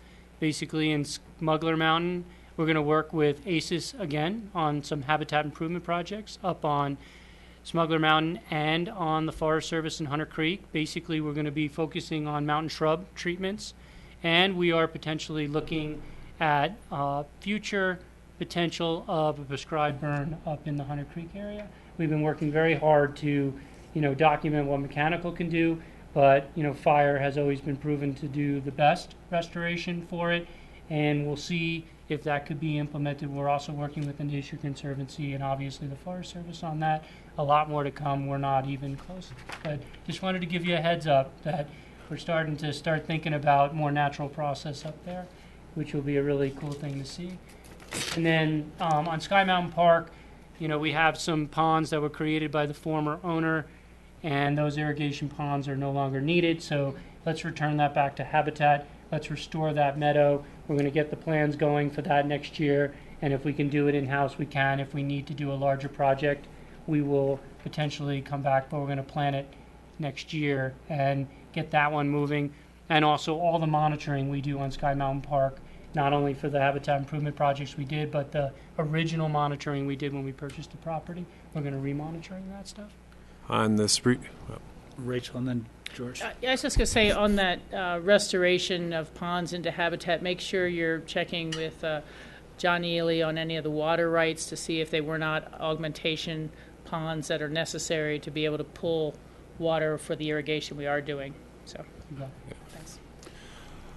George. Yeah, I think one of the bigger challenges will be how you go about with the planning for the Castle Creek Trail project, because open space has been through this dance before, and it was pretty ugly. But it also has the opportunity to revitalize the Castle Creek Caucus, since now we've just approved a Maroon Creek Caucus, leaving the Castle Creek Caucus the ability to focus specifically on their valley. We learned something that last round. On this resurfacing, let me just introduce this one by saying that you'll note in our long-range plan there's a big blip in 215 on what we're spending on maintenance. Our overall cap in our charter on maintenance is definitely a challenge to us. We're going to take this funding for this project. It's overdue. We will be needing to revisit the caps on our maintenance allocation in our fund in the next election, and we're not here to talk about that today, but we will be becoming conscious of that as we move into 216 and have more of these larger maintenance items coming up. And one of the things we're doing with this resurfacing is that we're going to partner with Public Works on the bidding of this, and so hopefully we will be, seeing an economy of scale by putting all our projects together into one bid. So that is one of the big collaborations that we need to do. And as we prepare for what you said, is to look at our future needs, is we need to work with Public Works to see when they're hitting big times for resurfacing and everything else. So we can always be trying to make the project as large as possible to get some economies of scale. And, of course, the continuation of our acquisition program, which we don't budget ahead of time because we don't want to telegraph our expectations to anyone we're negotiating with, but that's an ongoing part of the program that does appropriations on a rolling basis, as you're well aware, and does account for the lion's share of the open space allocations. So, in our long-range plan, really this is just a continuation of our existing staff complement and programs and capital plans that we've adopted. We've got 9 FTEs hard at work on all these things. Now would be a good place for me to mention we are looking forward to this new facility. As we go through these years, we're spread between 2 floors, and we could pick up some greater efficiency as well. We've got people out at Public Works as well. You see this in the maintenance side of this thing. Pretty big expenditure for 215. We're having to taper that back down as we head out towards the 2020, which is when the fund is currently projected to sunset. Somewhere between now and then, we will be talking to you about a referendum to reauthorize this fund. But really, the lion's share of the work we do, both on our big capital trail projects as well as our acquisition projects, we appropriate on an ongoing basis rather than annually. So you're seeing large capacity that's reserved in this long-range plan. Let me make a couple of quick comments here. I think I've been talking about this for at least the last 3 years, if not the last full 4 years that I've been here, is this challenge with the maintenance and trails versus the acquisition and the balance of this funding. So, we obviously have to continue, as you've already expressed, on looking at solutions for that and figuring out where we go. And I recognize in what you had said about acquisition program and that we really can't budget that and forecast it, and it has to be on an ongoing, rolling basis. But I spent a lot of time looking at this, the way this budget is presented to us, and there's some areas that I think could be expressed a little clearer. Primarily in the project areas that aren't within the acquisitions that we know. We've gone through a lot of that project list with you that's been expressed, whether it be, finishing up some Rio Grande trails, stuff that are in various areas up at Redstone.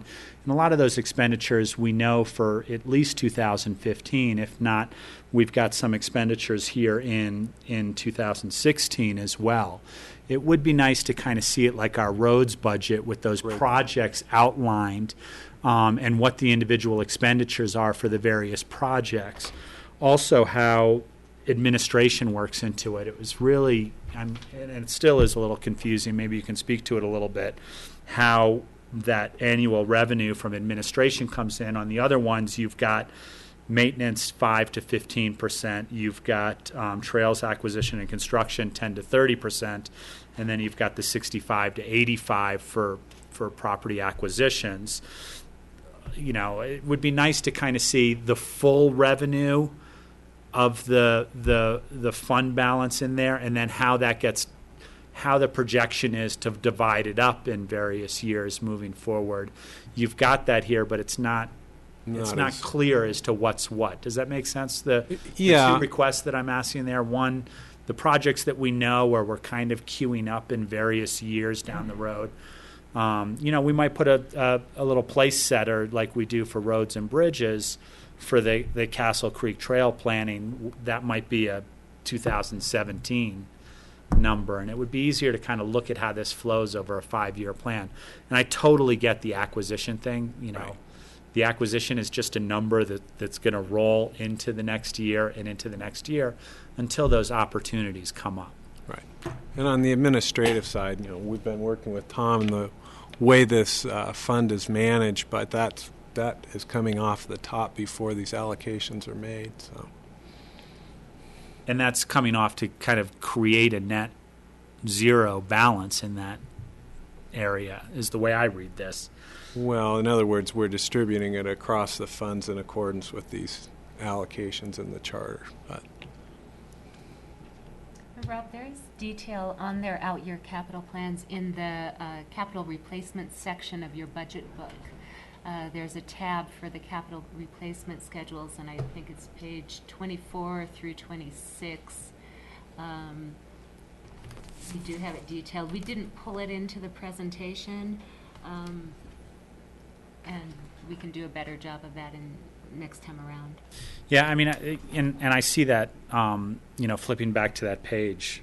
But again, you've got that less projects for, say, maintenance, 1.1 million. Okay, well, what are those projects? And, having a little bit of a breakdown in this part of the presentation, I think, would be helpful. George? Yeah, regarding the maintenance, it would be good to break that out because, of course, that looks like a high number, but part of that maintenance is maintaining a premier Nordic system in the country that open space does. There's nothing that's comparable to that we have here in Pickens County with over 90 kilometers of machine set track that is free to the public. And that's a big chunk of this maintenance. So it's it would help to break that out as you think about reauthorization so the public knows and just raises awareness that some of your dollars go towards our Nordic system. And it's, I mean, that's the thing, is it's in that detail. I think we need to do a better job in this presentation, because it's on TV and everything else, that we need to break that out. Because we have all that broken out. Obviously, you know, because you looked at it, it is a pretty good chunk, especially when we have to do replacement of snowcats and stuff like that. So that's a big deal. And that could be on a, just like our fleet management, that could be on a cycle, so you could see that snowcat lasts this long and this is the year that it's going to be scheduled for replacement, or well, yeah, and we those do sorts of have things. that. Yeah. It's just we need to, you know, we didn't put it in this presentation, and, you know, we can make it clear so you can look at one piece when you're looking through the entire budget. Thank you. Additional questions on the open space and trails budget? Are you guys good with the buy-up? We have a buy-up, We which do have a is buy-up. a habitat improvement project down at Faloha. Well, we've been trying to burn Faloa Meadows and above Faloa Meadows for a long time now with the Forest Service, and we're at a point with the Forest Service that, like Colorado Parks and Wildlife up in Basalt Mountain, if we want to get this done, we need to fund it. And even though this is not fully 100% on Faloa Meadows, it starts on Faloa Meadows, and we are a big partner with Colorado Parks and Wildlife and the Forest Service on this. We've done some habitat improvement work in the pinyon juniper, and now, you know, burning up those hillsides would be a huge benefit to the bighorn sheep and the elk that are pretty reliant on this area. So, you know, I'm pretty positive if we can get this funding in, and if we get a good burn window next spring, we could potentially, or fall, we can make this happen. So we have two decision-making points. One is approval of the multi-year plan that's been put in front of us, and the second is the buy-up requests. Good with me. I support it. Right. Thanks. Okay. So Thank you. just in the interest of timekeeping, we've got about 20 more minutes, and we have 3 more areas to talk about. My suggestion for the board is we do have time on November 25th. It would be easy for us to do Healthy Rivers and Streams and the transit, which in essence you've already talked about on that date, and finish up today with the solid waste fund with the 20 minutes that we have left. Just looking for some direction for the staff that came back for that. That sounds like a plan to me. Will that work for you guys? Sorry that you came back for it. They needed to walk. They needed to walk, yeah. All right, well, we will wrap up with Kathy and Brian today then on the Solid Waste Center. Thank you. Brian Pettit, I'm your Public Works Director, and with Kathy Hall, the Solid Waste Manager for Pickens County. Just to kick it off, I'd like to talk a little bit about solid waste, and that you have a real-time economic indicator on your hands. Anytime you want to go to the landfill and find out what's going on in the community, that's the place it happens. And we have those numbers to relate to you if you'd like at that. There's a shift going on at the landfill, and I alluded to it earlier when we spoke about Public Works, but really from reuse and recycling and diversion techniques to extend the life of the landfill, we've really shifted into a greater focus on sustainability and environmental safety. And I think you'll see that through what we're recommending to spend money on and what we've done this year. One thing that we won't talk about, unless you want to a little bit today, is our Living Lab workshops that occurred this past summer. That is scheduled for an upcoming work session in December where we can spend more time on it. I think it really requires a little bit greater focus than we can provide it here at Budget. And we'll bring the Living Lab workshops that have occurred at the landfill along with an update on our CSU extension program during that time. So with that, Kathy. All right. Well, 2014, we've had a busy year. Nobody's been bored or wanting for work at the landfill. So we'll go over some of our highlights that we've accomplished this year and still continue to accomplish.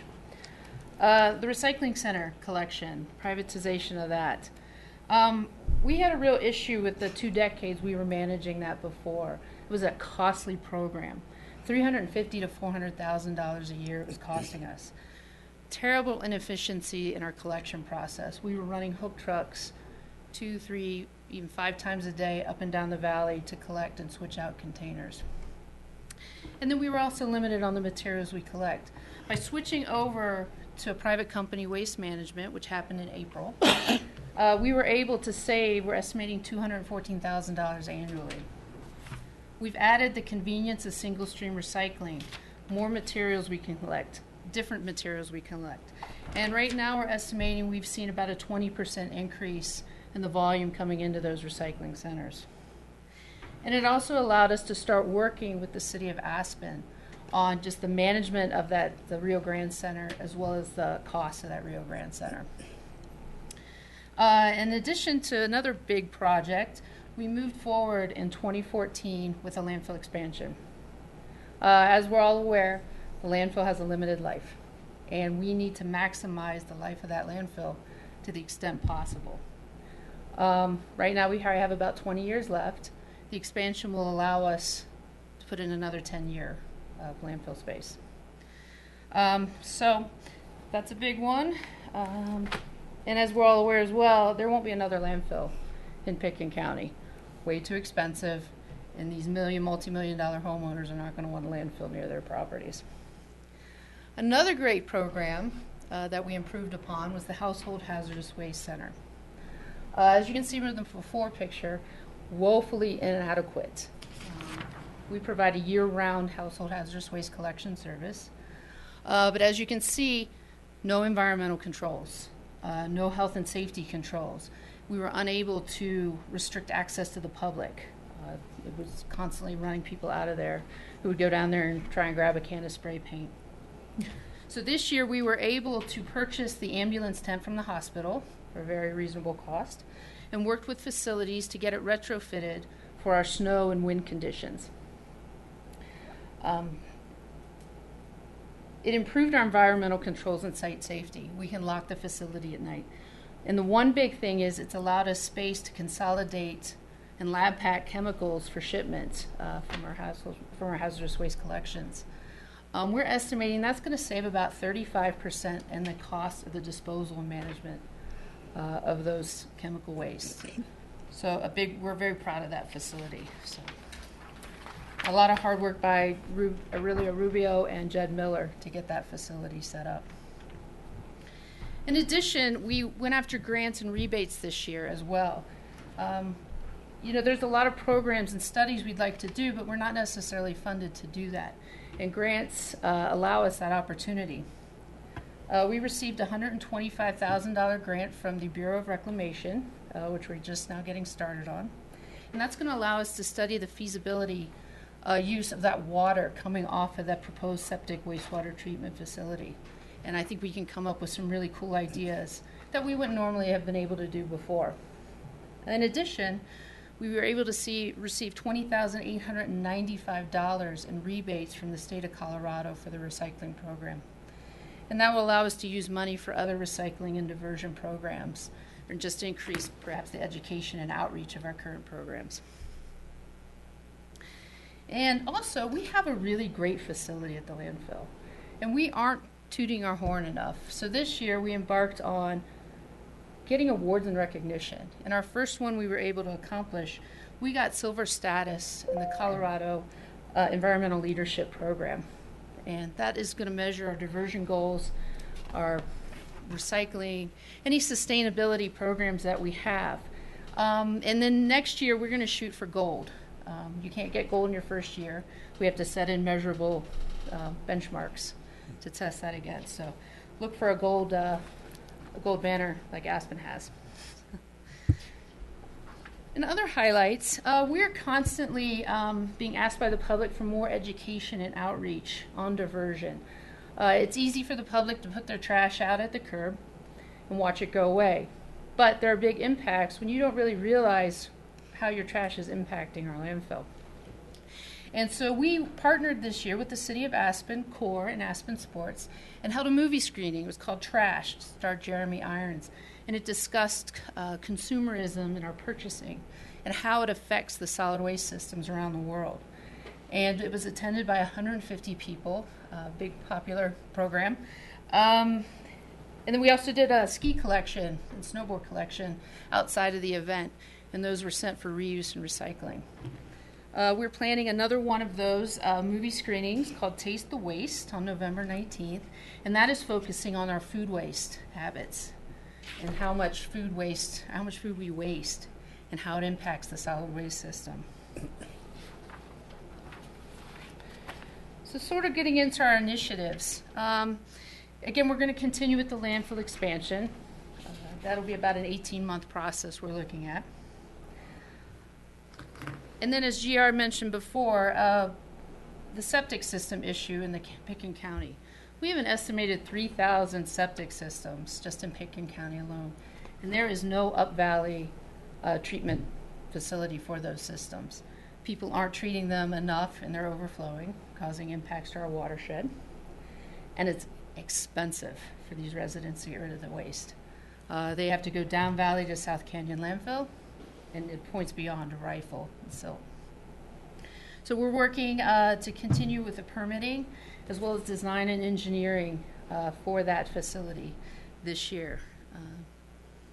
And with GR's approval of an assistant engineer, we're going to be opening probably an office for him at the landfill, whether he likes it or not.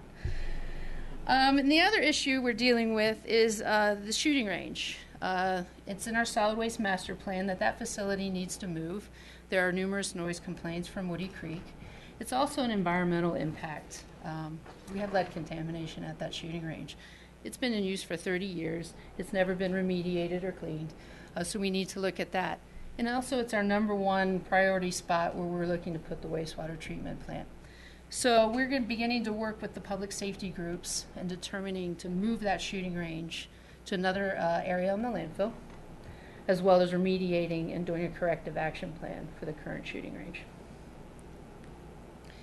As I mentioned before in the Taste to Waste movie, food waste is a big issue for solid waste systems across the country. 60% of food waste from restaurants, 60% by volume, by weight, is food coming from restaurants and institution with food service. So it's a big issue. It creates greenhouse gas, methane in the landfill, which is 21 times more potent than CO2. And it also is taking up space in the landfill. So we are beginning a partnership with the City of Aspen to develop a food waste collection program at commercial facilities and restaurants.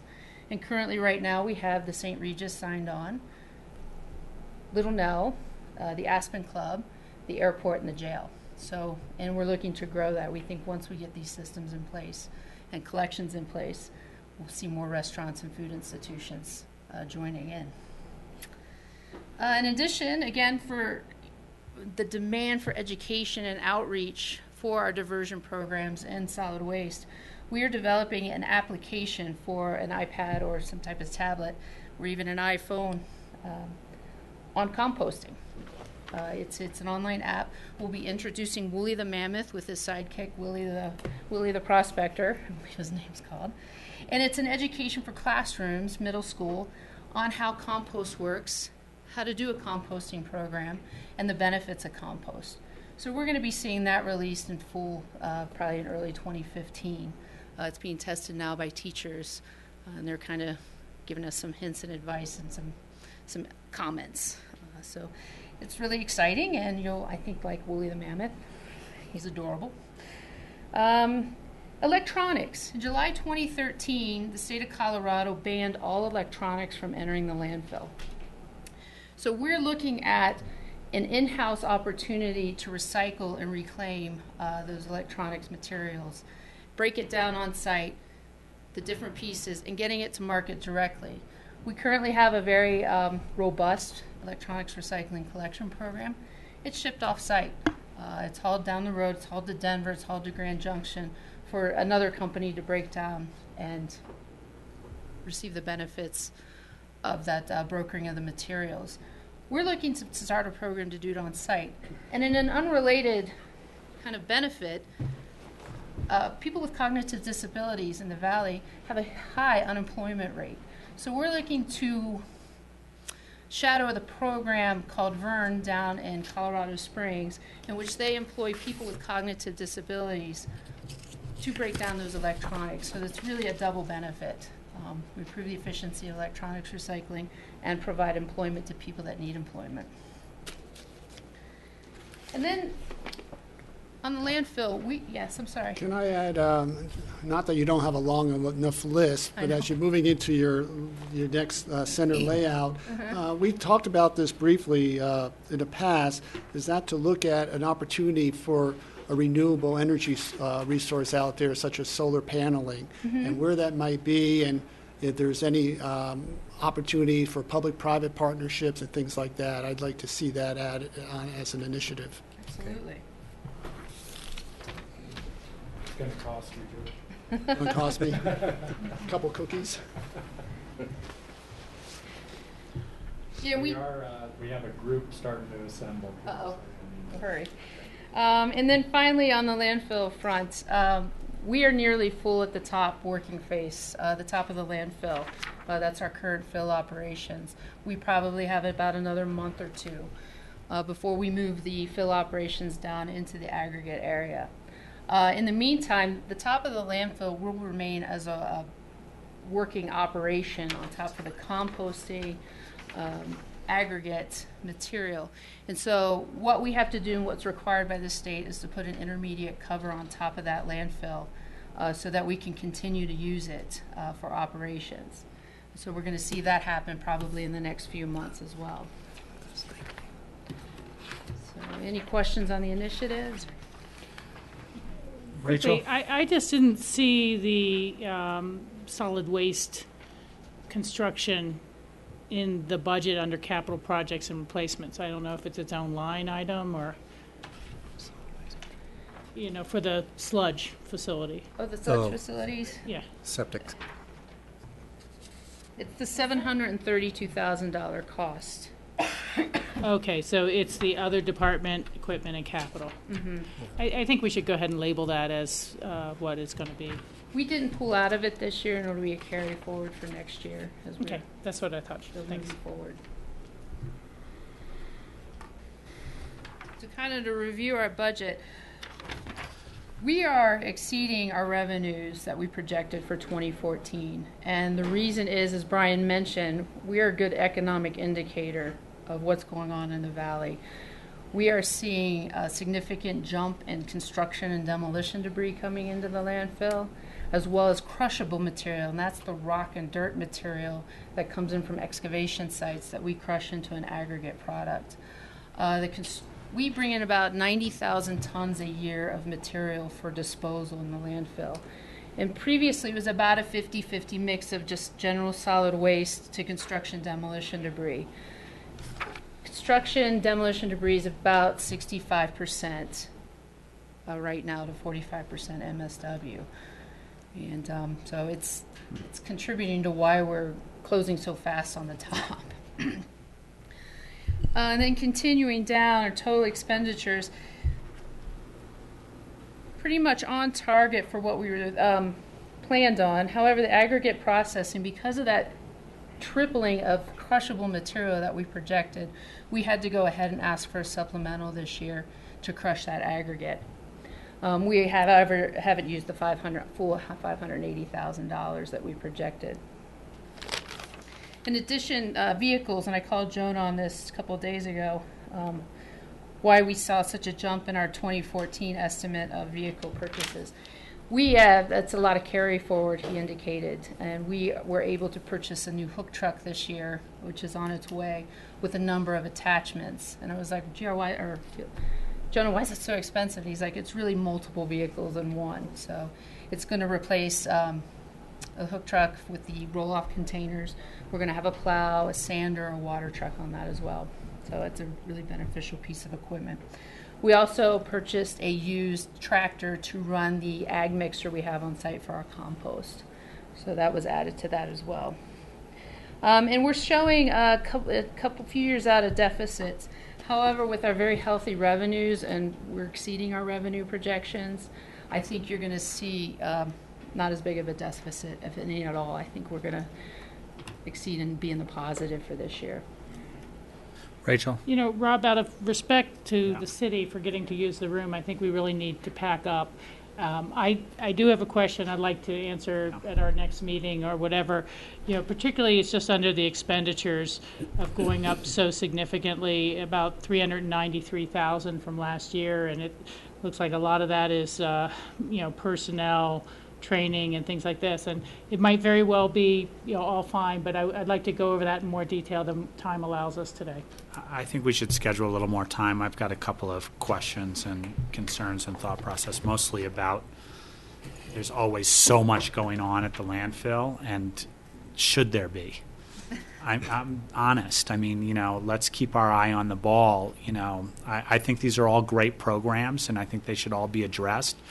But I go back to things like the septic thing. There were all sorts of things that we had concerns about, and I want to make sure that those things get done before we start doing an app on composting for schools and those sorts of things. But and this is budget talk. I looked over the budget too. It looks very acceptable to me, but I think there's some big picture things there too. Some last quick comments here. I mean, maybe we schedule 15 minutes on our next budget thing. We can bring that back in November. Very good. Okay, we will Motion wrap. to adjourn. Motion to adjourn. Accepted. Approved. There we go. We're done. All right, thank you. Thank you. City of Aspen for